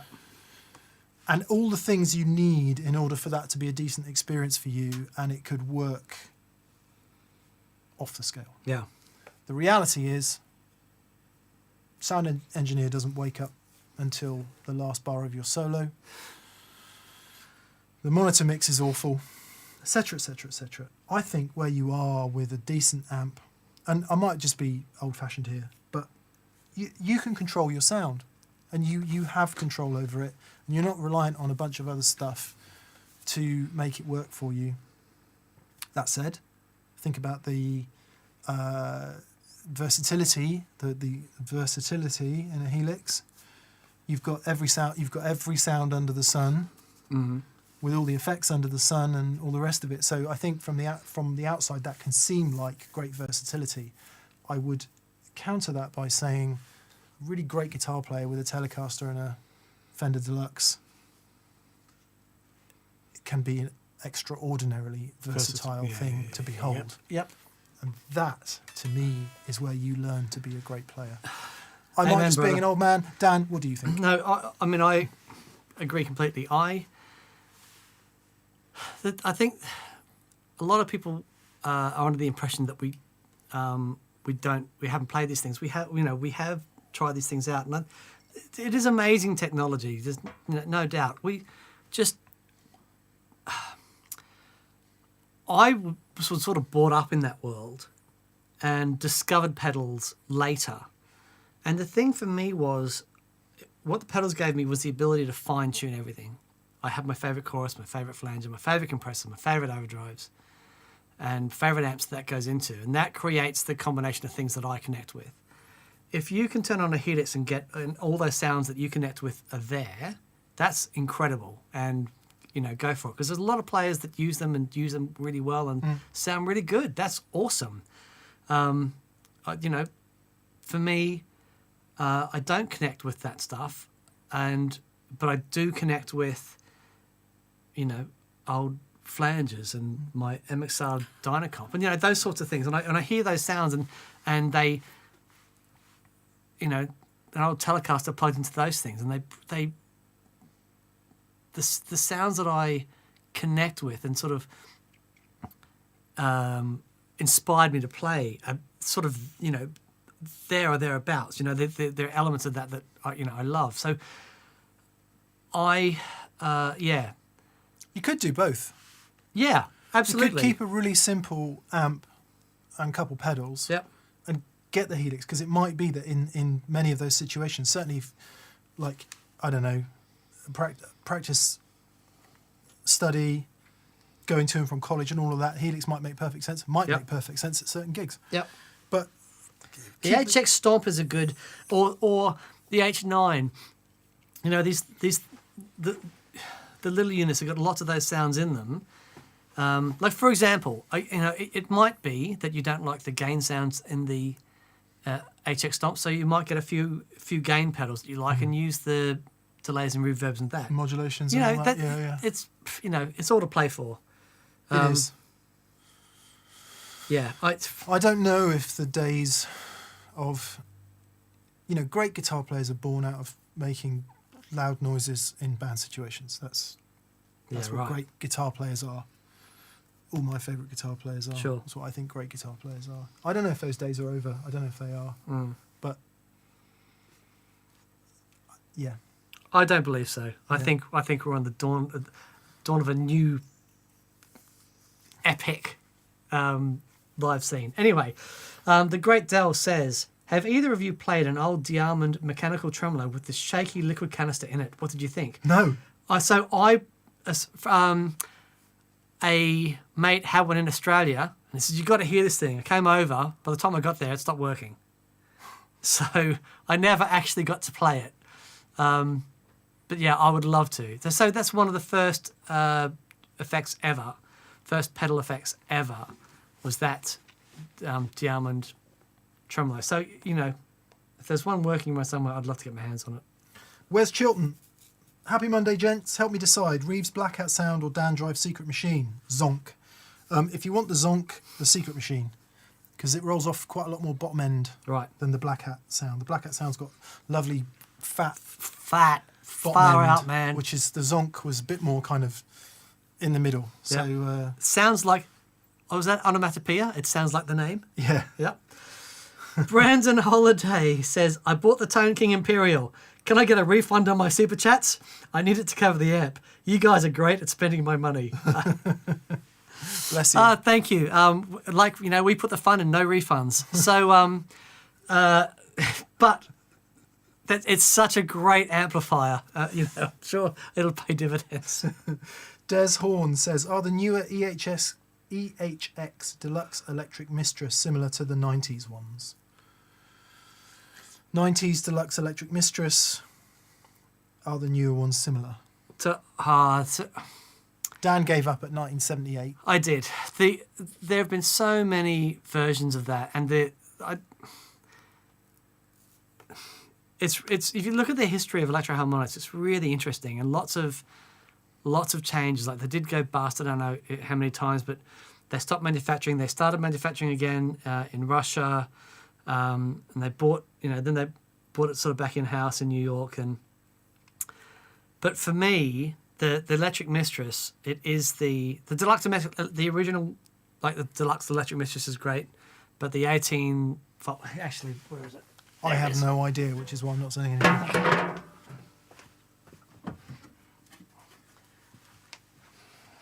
It'll be out of focus, mate.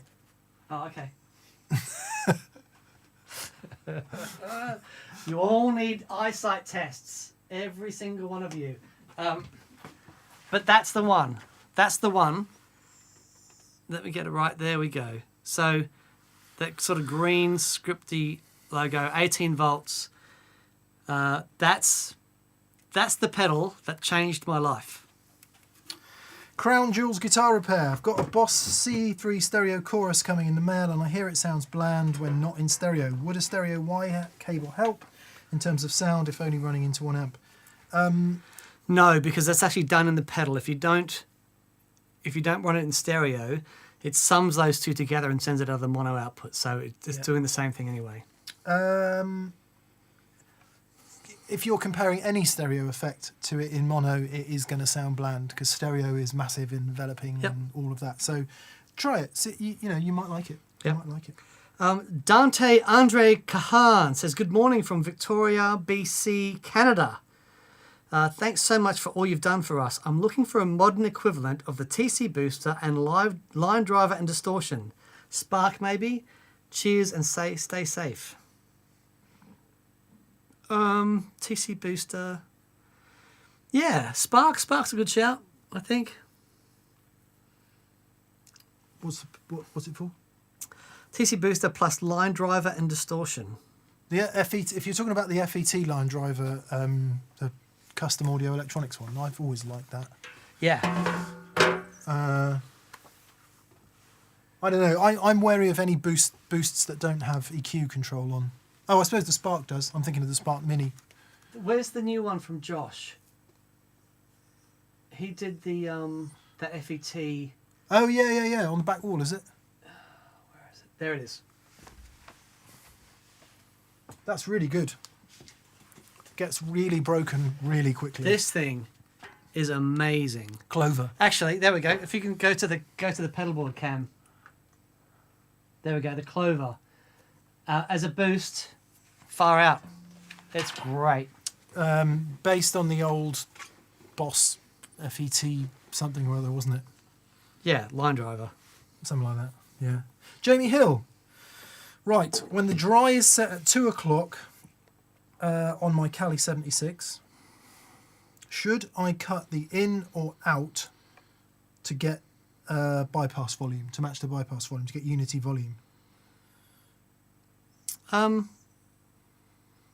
Sorry, where's the dry set? The dry is at 2 o'clock. Okay. It depends. So that depends on the guitar that you're using. With the input, obviously, as you bring the input up, the more of that signal is going to get compressed. Yeah. So you just got to find the balance between those two.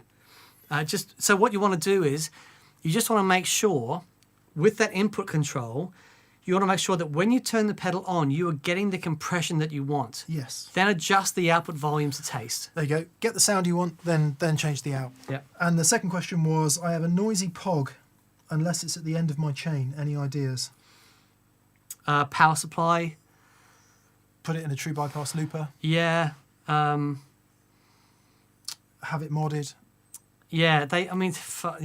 Pogs are noisy, but one of the things about them is they're really susceptible to power supply stuff. EH is really interesting, and they don't really like filtering stuff a lot.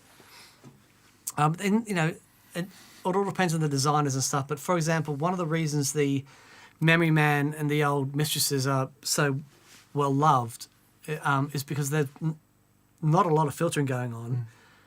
They are noisy, but they retain a lot of character and a lot of top end and fidelity, and that is a character of a lot of electro-harmonics pedals. So that's a sort of a trade-off. But I mean, even the new EHS pedals do have that character about them. I'm a big fan. I think they've done some really cool things. It's one of the main reasons Dan got into loop switches in the first place, because he loves all these old pedals that have all these old problems, like either they're not loud enough or they're too noisy. So if you stick them in a true bypass looper, you give it pre and post gain, you can switch them in and out of the circuit whenever you want and have beautiful quietness thereafter. Mm-hmm. That is the principal benefit of a true bypass loop switcher. Yep. N. Hoekstra says, thank you for this great show. For me, vintage modulation does sound thicker compared to new modulation. Examples, Boss CE1, full-tone choral flange, original Univibe, ADA flanger. What is your opinion? Yes. Yes, absolutely. Look, I've got, my old Phase 90, Phase 45, Phase 100. Those things are still epic. I've got, actually, Stephen Wilson's still got my old Stephen Wilson. I loaned him my some phases for some recording. I got most of them back, including my the wedge shape, the MP1. That one. That one there, the Maestro phaser, which is here. Look. Check this out. Super wedgy. There we go. Pedal cam. Maestro phaser. Look at that. Nothing sounds like that. Honestly, it is unbelievable. Yeah, I agree. So the story with modulations, modulations are the things that got me into pedals, the flanger and phasers and such. I had rack systems and stuff with modulations and things, and the producer says to me, try this. And I went, you are drunk. You're pulling out this old tat. I've got state-of-the-art stuff here. He says, no, just plug into this. And I just hit the first chord on the Electric Mistress and went, and was so overwhelmed. My life has changed. Well, and it did. That moment, that less than a minute in the studio, and then it was like, just set me on a different path because I'd never experienced anything like it. And I couldn't understand why these things that at that time were like 20 years old and had, for most people, have been collecting dust in boxes, sounded not a little bit better, sounded so much better than the recreations of these sounds. I just couldn't fathom it. So yeah, old modulation. It's just wonderful. Glenn Barron, Mick, hope you saw my 62 Strat offer. You can play it whenever you like in LA. You will like it. Thank you, Glenn. That's very kind. I hadn't seen that, but it's very kind of you. If we ever go to LA again, it could happen. Go to LA again. It could happen. Coffee Corner says, hello from Berlin, Germany. Hello to Hey. Berlin, Germany. What's the most comfy guitar you ever played, and what guitar you guys own that you wish would be more comfy? Fender Strat, comfiest guitar ever designed. It is comfy. So comfort contours. Don't one they? of the things about a Telecaster is they're really not comfortable, and it's the edge of this here. You see why that's worn there? Because your arm is stuck on there going. Eh. However, That's what makes it awesome. it's what makes it awesome. Yeah. Don't confuse getting a comfortable guitar with being awesome. A lot of Great art never came out of being comfy, did it, Dan? absolutely, No. absolutely. Great art comes out of turmoil and all kinds of abuse. Yep. Michelle Taylor. Hi, little brother and Dan. Hey! Sis. Hope you saw that I've been wearing and promoting your T-shirts. We indeed have, and thank you very much for buying I did. one. I saw that. Yeah. Yeah. That was great. Right, Paul Beckers. We are so far behind, mate. Far out. Okay, let's. Paul Beckers. This is how about an episode for the partners of us gas affected. I finished my first board working on an extra large, around 18 pedals for a second. Yeah, man. Running a wet dry with Laney L5 and Victory V40, and my girl still puts up with it. Topics: spending, loudness, overlapping interests. That is classic, Paul. I love that. That's great. And Daniel Webb says, Dan, you should look at Klarna integration for a gig rig to allow people to spread payments. Keep up the great work. Loving my power. Just needed you too. We are actually looking at that, Daniel. Finance. It's really interesting. Yeah, it's nice. really interesting. Somebody says, and I think I'm Antisocial says, Strymon Riverside version 2 is midiable. Thank you. It is. Okay, there we go. Great. There we go. Thank you, Frank Bolster. Thanks, mate. That's very generous. And Nate Podopy says, have you boys tried the DoD Rubberneck? I'm digging through the old analog delay videos and loving the Diamond Memory Lane Jr. in recent episodes. Diamond Memory Lane Jr., incredible. I have been looking at Rubbernecks on eBay and Reverb, and we're going to get one. It does sound really good, so I am fascinated to have a play, and because they're not crazy expensive, and from what I've heard, they sound really good. I haven't played through one yet though. I have. We played it through one at NAMM and quite liked it, I think. Oh, did we? Yeah. Okay. Question, says Chris Collins. What is your dream gear in terms of amps or effects, not guitars? What keeps you guys up at night? Any unicorns? That is my dream amp. That's mine there. Two Rock classic reverb signature. Yeah, and that's my matchless SC30. I would like a late 60s 100 watt plexi. Yep. I would like that. I would like a bunch of old Princetons and Yeah. things. So yeah, vintage amps. There's no better amp for me on the planet than that. Yep. But to fill out the gas, it would be vintage stuff at this point. Yep. Same with guitars. Come on. Mr. Blah blah blah blah blah blah blah says, what time's the stream planned to end? Probably about 7:30, but maybe a bit sooner, because we were a bit 7:20, I think, because we were late getting going today. Okay. Paul. Yes. No, we've done that one. Mark Ferguson says Helix is fine for ambient or soundtracks in the studio, especially mixed with analog, but they just do not rock. Jack of all trades, master of none. Ed O'Brien did a live stream using a Helix that sounded great, and for the ambient stuff, absolutely. Really, really cool. It's Dan. I've got a video coming up soon, which is called Comfort Zone Killers. Although I don't think we're going to call that, because if we call it that on YouTube, we'll probably get thrown in the bin having killers in the title of a video. Anyway, whatever. He had to pick some gear for me, and I had to pick some gear for him that would take us out of our normal world and record some music. Really interesting. Really, really interesting. Really interesting. Ended up recording some completely adequate music. Doing things in a way that I would never normally do them. So it's all valid, and I totally hear you on the Helix thing in that regard. Yeah. I do think we should talk about this more. A lot of what Dan and I talk about is sat here, swanging in this room, with distant memories of playing loud gigs with rock bands. Mm-hmm. And that is a fairly significant caveat, Yes. isn't it? Because I find whenever I'm recording, a lot of that stuff just gets thrown in the bin. Oh, totally. And I stop caring a lot about gear and stuff when I'm recording. Yeah. Because it's just what gets the right sound at that minute. And it almost doesn't matter. Unless you're going for that moment that is quintessentially you. Well, I don't do that. I'd layer parts up in tracks. Yeah. Whatever inspires you at that moment. When you're recording, it's all about performance. Whatever's going to get that performance out. You know, you got guys like, if you have a look at some like Nashville session players and guys like Tim Pierce and stuff, guys who are doing studio things all the time, and have a look at the way they do it. Like, you might think that these guys are all going for convenience. I promise you they're not. There's a studio guy that just sent me like a Nashville studio guy, like one of the top players, sent me the picture of his home rig.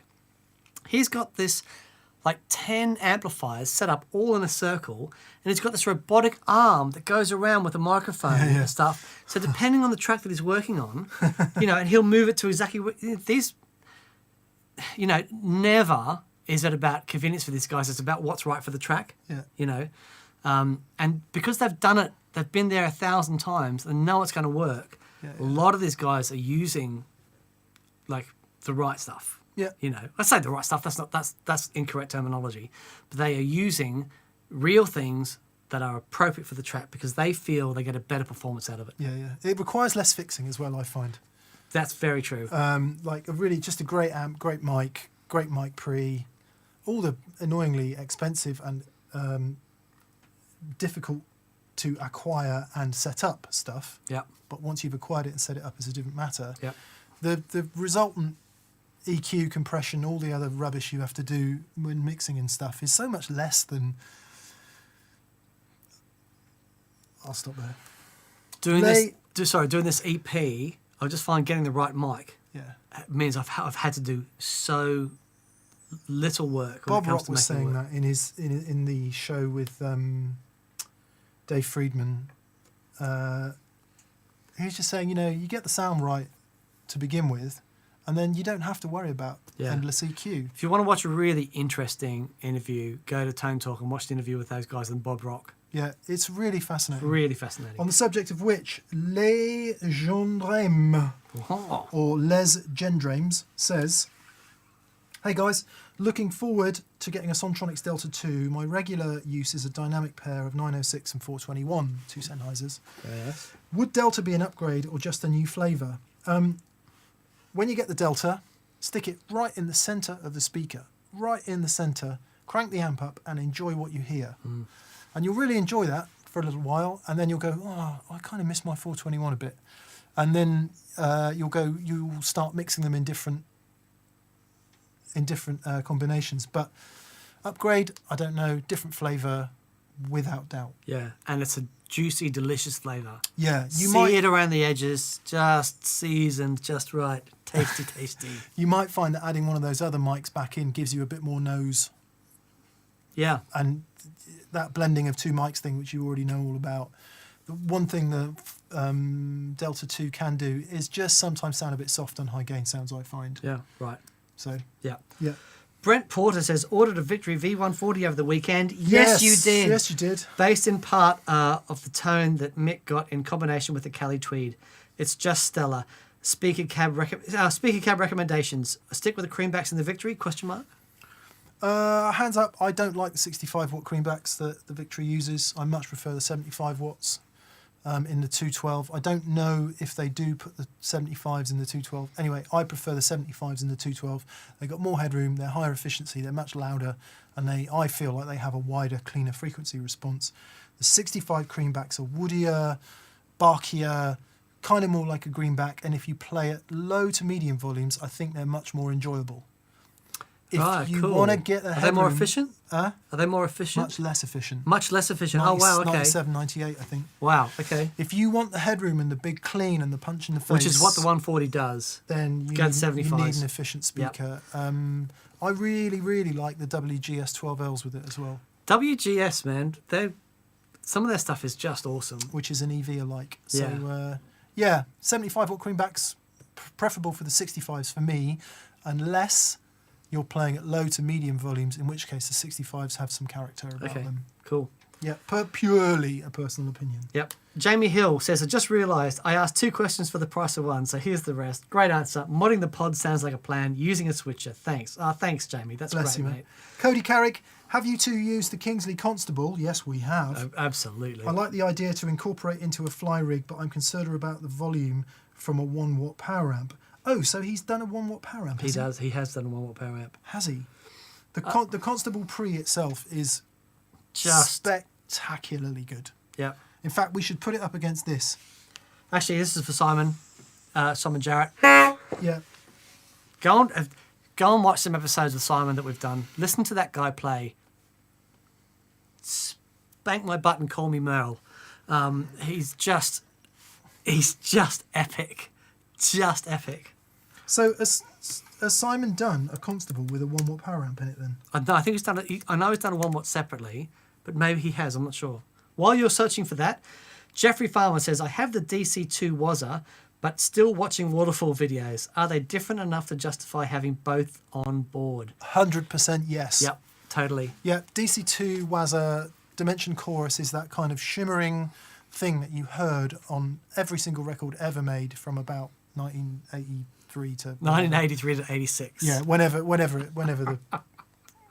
the dimension, put the correct years in here, and it is a wonderful, widening, brilliant thing. The waterfall or the Ripley fall, depending on which version you get,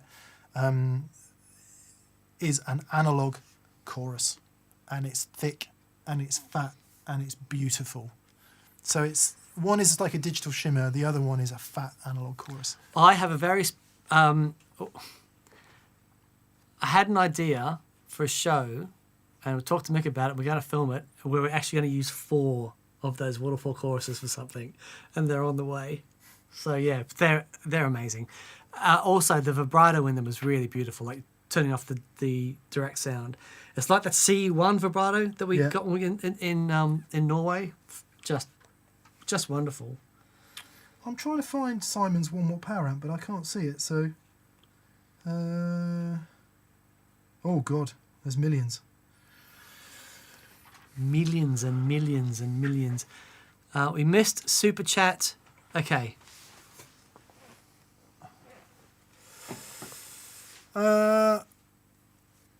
This is from Bolfster. Frank the Bolfster. I had a question. Is that a JHS clone on the wall behind you? How does that compare to the real thing and to other clones? Right, quick one on clones.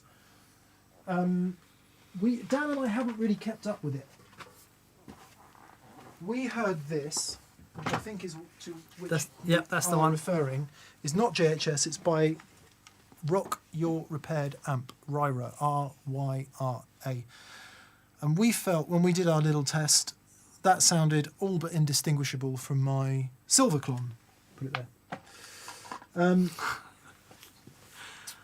I'm gonna put a picture of Mick's Silverclon on Instagram after this.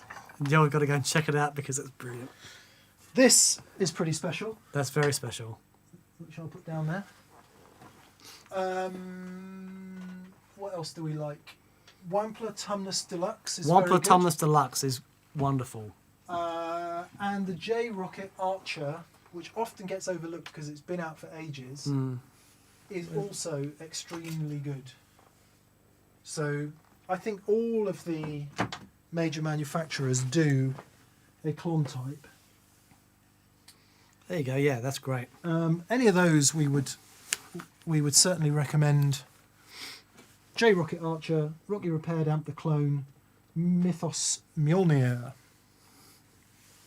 I still can't say it. Like I sound like a drunk when I try to say that. I've had one cider. Mjolnir.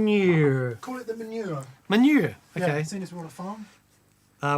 I've called the tummy tone for the Chestus one. I call it the tomato tone. The tomato tone. That's very good. Right. We're coming towards the end. We are. Towards the end. I think we've got all the super chats. Oh, that's amazing. Yes, Daniel Webb says, Dan, you should look at some Klarna integration. For the gig rig. yeah. I don't even know. Oh, no, we had that earlier. Yep. Sorry. I apologise. Um, Clons sound bad, says Joseph Mark. What have you been drinking? Mr. Blah Blah Blah says, don't forget the Bondi sick as. That is great. That's a great shout. Actually. Really great. Good shout. It's the problem with the Klon. Everyone makes one. Yeah. Tyrone McKenna. Dan, I heard a rumour. Did you ever own a JC120? How was that, and why did you get rid? No, I didn't have a JC120. I had one on loan for a while from Dave Gregory because we did a show on it and ended up staying at the old TPS studios for a while. But no. Oh, hang on. I did play one for a gig. I did a gig on a cruise ship in Singapore for a few months. And the amp that they had on the ship was a JC120. So I had a rack with a Marshall JMP1 in it going into the JC120. Wasn't good. It was a bit painful. I've seen that band on every ship I've ever been on. Yeah, that was us. Jarrett Oldenburg was asking us about... oh, God, it's gone again. So annoying when it does that. Chorus is vibrato mixed with the dry signal, right? Yep. Correct. Could you explain how it would differ with chorus in mono versus stereo versus wet dry with vibrato? Sure. Okay, so if you imagine you've got your modulated signal, all right, and what I mean by modulated is it takes your... Imagine you're playing your A string, right? Oh, hang on. Here we go. I'm gonna. Let's plug one in. What have we got that does? I reckon I can do it here. I do it analog. Total. Okay. I mean, right. So here's your A. It'd probably be fine just going through the microphones because I'm just going to be playing really quietly, demonstrating this. So, right, here's your A. Okay. Now, what the vibrato does is it takes that and goes. Okay. Now. So, now if I mix that with a direct signal, you get. Oh, you're clever. You really are clever. So that's your chorus. You've got a modulated sound, and that's done in parallel with your direct sound. That is among the best things I've ever seen, Dan. So the next question is, how do you pan them? Left or right? Out Right. of 2 amps, out of 1 speaker? So that's your mono thing, okay? Now, wet dry, you can have your chorus still with your direct sound and your modulated sound, and that goes to one amplifier, and your direct sound goes to another amplifier. So in effect, you are splitting your direct sound into 2 amplifiers, and that modulation is only hitting one, right? That's chorus and wet dry. Now, if you get rid of your direct signal on the chorus, then you have your direct sound and a vibrato on top of that, okay? So that's giving you like a vibrato wet dry, which is chorus, but it's different than running chorus wet dry or running vibrato wet dry. Because with the vibrato, you no longer have your direct sound. All right. Now that is essentially, again, that's what chorus is. It's the direct sound and vibrato sound run in parallel, but they are they're joined, and that's what gives you the chorus. So it is if you run the vibrato by itself, it is that chorus sound, but it's different than running a chorus wet dry. When you have both of the direct signals in phase and then the vibrato on top of the direct signal on just one side. Now, if you're running stereo chorus, there are two ways to do it. Well, there's a bunch of ways to do it. If you only have one delay line, right? Now, the delay line is the line that modulates that delay time, which gives you the modulation in tone, or the modulation in frequency. Now, if you only have one of those, the only way to do a stereo chorus is to split that vibrato on one side and then the direct signal on the other. All right? Unless the direct signal is split and you still get direct and vibrato on one side, direct on the other. However, some delay pedals have two delay lines, right? Which gives you different modulation on left and right. Okay, so it'll split the direct signal and also split the delay lines. So things like the what they call the multi delay line, new neighbor. The tri-stereo. Tri-stereo chorus. So that's a good example where they give you different delay lines and they can split those. And it's a really huge sound. But yeah, you can and some of those stereo chorus pedals have multiple delay lines that you can send to different sides. It's One thing really cool way to do that's it. slightly was quite weird about wet dry is that if you've got modulation happening in one amp and not the other, it sounds stereo. Yeah. It just does this. You'd swear it was stereo. Yeah. But it's wet dry. Yeah. Patrick Carroll, hey TPS, you guys are becoming world famous. Goodness me. Far out. Funnily enough, we were at a very middle class Somerset farm retreat Yeah, you were. yesterday. The Newt in Somerset. It's like, anyway, went there and it was very nice. Perfect people walking around. Everything was perfect. Everybody was perfect. And I was walking past someone, they went, all right. I was like, you must be a TPS fan. Without really sort of, we get that sometimes. People say, oh, hello, and they'll come and, before COVID, they'll come and hug you and stuff. And you're like, who are you? And, oh, sorry, I feel like I know you. I'm like, oh, that's all good. I think I get a lot more of the. What's the comedian? What's his name? That everyone Benny calls. Hill? No. Frankie Boyle? No. The guy that everyone. Michael McIntyre? No. The guy that everyone thinks I am. Louis C.K.? Yeah. I get the Louis C.K. thing. It's like Louis C.K. No, I'm not. I'm really not. I'm just, that's a problem. I'm going to get a very short run series of T-shirts that just says I am not Louis C.K. Let's do it.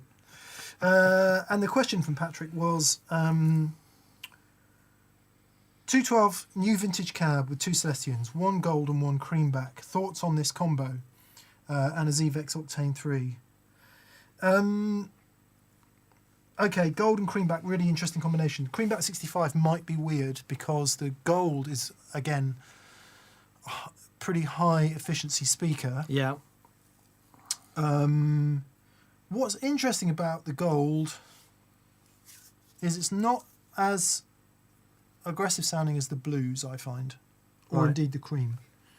So the blues and the cream have this really nice kind of about them, and they're what you would think of from a Celestion Alnico speaker. Mm-hmm. The golds definitely seem to roll off a bit high end. They for me, really did. but the rubies even worse. Even worse. The rubies are super flat sounding, Yep. but the golds sit somewhere quite nicely in the middle. And you might find that gold and 65 creamback, one of them sounds louder than the other. Gold and a 75 creamback, maybe. Right. Maybe. It's really hard to say without hearing them. Like, Yep. you wouldn't think that the G12H and the 25 watt greenback in the matchless cab would work. Yeah. But boy, does it work. It's magic. So, Yeah, good luck. Yeah. Zvex Octane 3. That's really cool. We should be putting it on the show, and we just haven't done that yet. Yep. Yeah. Russell Raymer, thank you, mate. That's very kind. And I think we're going to start wrapping it up soon. So Christian Madison says, Dan, years ago, Gigrig was working on a MIDI knob turner. Is Gigrig going to get back into that project? Howdy from Houston, Texas. At Automaton. So we were working on a thing called the Autopot. And it was great fun. Actually, Mick helped me shoot a little vid for it years ago. And so we announced we're doing it. It was really fun to do. One of the issues that we ran into was the accuracy of the servos. Now, we could have overcome that. What we couldn't overcome was the fact that you had to connect it to your pedals, you had to loosen off the nut on the potentiometer, sort of slide it underneath it, and then connect it up, and then connect the gear, take the knob off, connect the gear to the potentiometer, and sort of line that up with the mechanism now attached to your pedal. And the amount of... We had some people try and fit it, and it was just the amount of help that people needed to do it. It just made... it meant that for everything that we sold, it was hours of technical support. And it just meant that there's no way we could afford to actually release the pedal and make any money on it. I mean, it wouldn't have even paid for itself. We might look at it again in the future, but there are people doing those sorts of things. Yeah, I've still got the prototypes at home. They're really fun, but yeah, I don't know. I got other pressing things. Maybe in the future. Never say never. Never say never.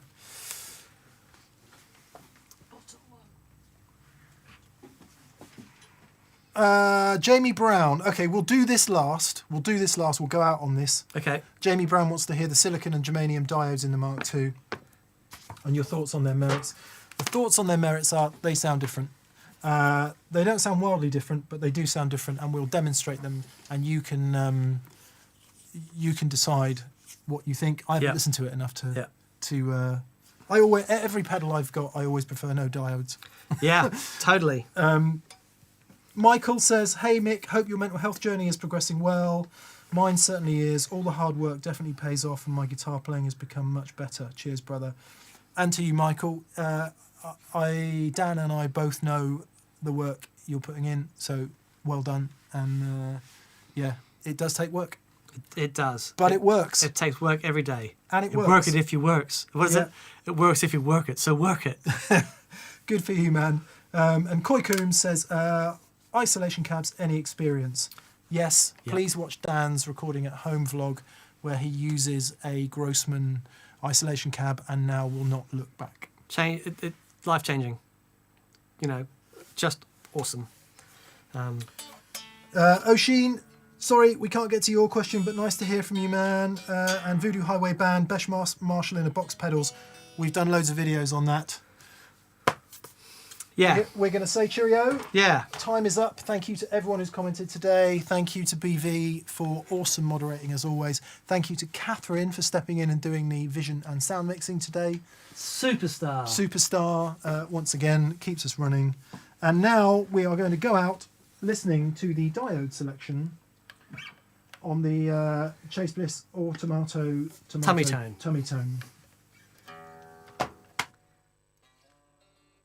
What's happening, Dan?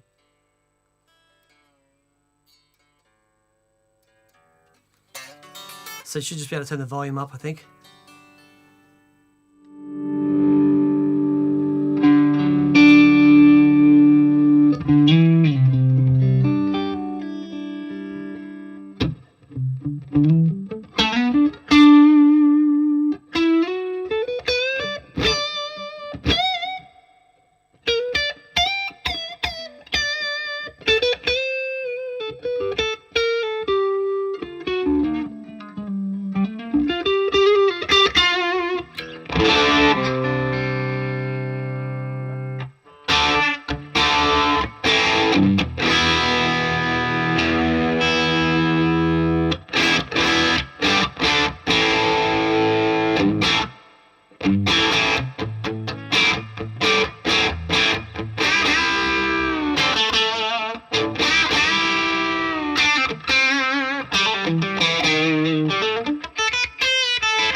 No, we're still on, Bebbers. Can you bring the voice mics back up?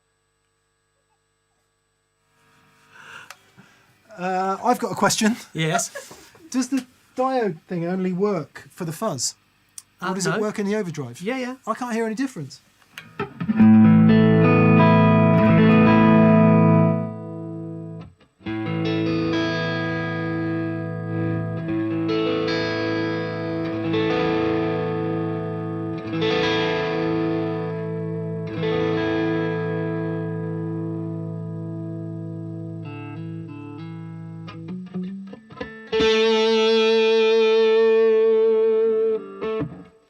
Leave it on open. Okay, try that.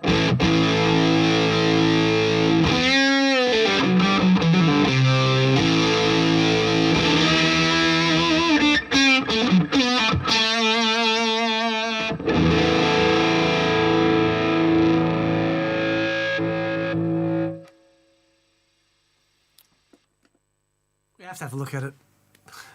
Can we come back up, Bebbers? What are we doing wrong then? I don't know. So, yeah, I can't hear any difference. So, Okay. maybe we'll do that some other time. Okay, we'll have to have a look at it. Okay, guys, thank you so much for watching. Thank you, everyone, for your super chats as well. Really appreciate it. Thank you to our patrons. Thank you to everyone that's gone to thatpedalshowstore.com and grabbed t-shirts and merch and the rest of the stuff. And thank you for being you. Thank you for being you. Yeah. Thanks Cheers, for guys. everybody. Have a great week. What's the show this Friday? Do we know? It is Modern Tone Benders. Modern Tone Benders, and then we'll see you next Monday for more chat about that. More of this. Yep. Cheers, guys. Take it easy. See you soon. Bye.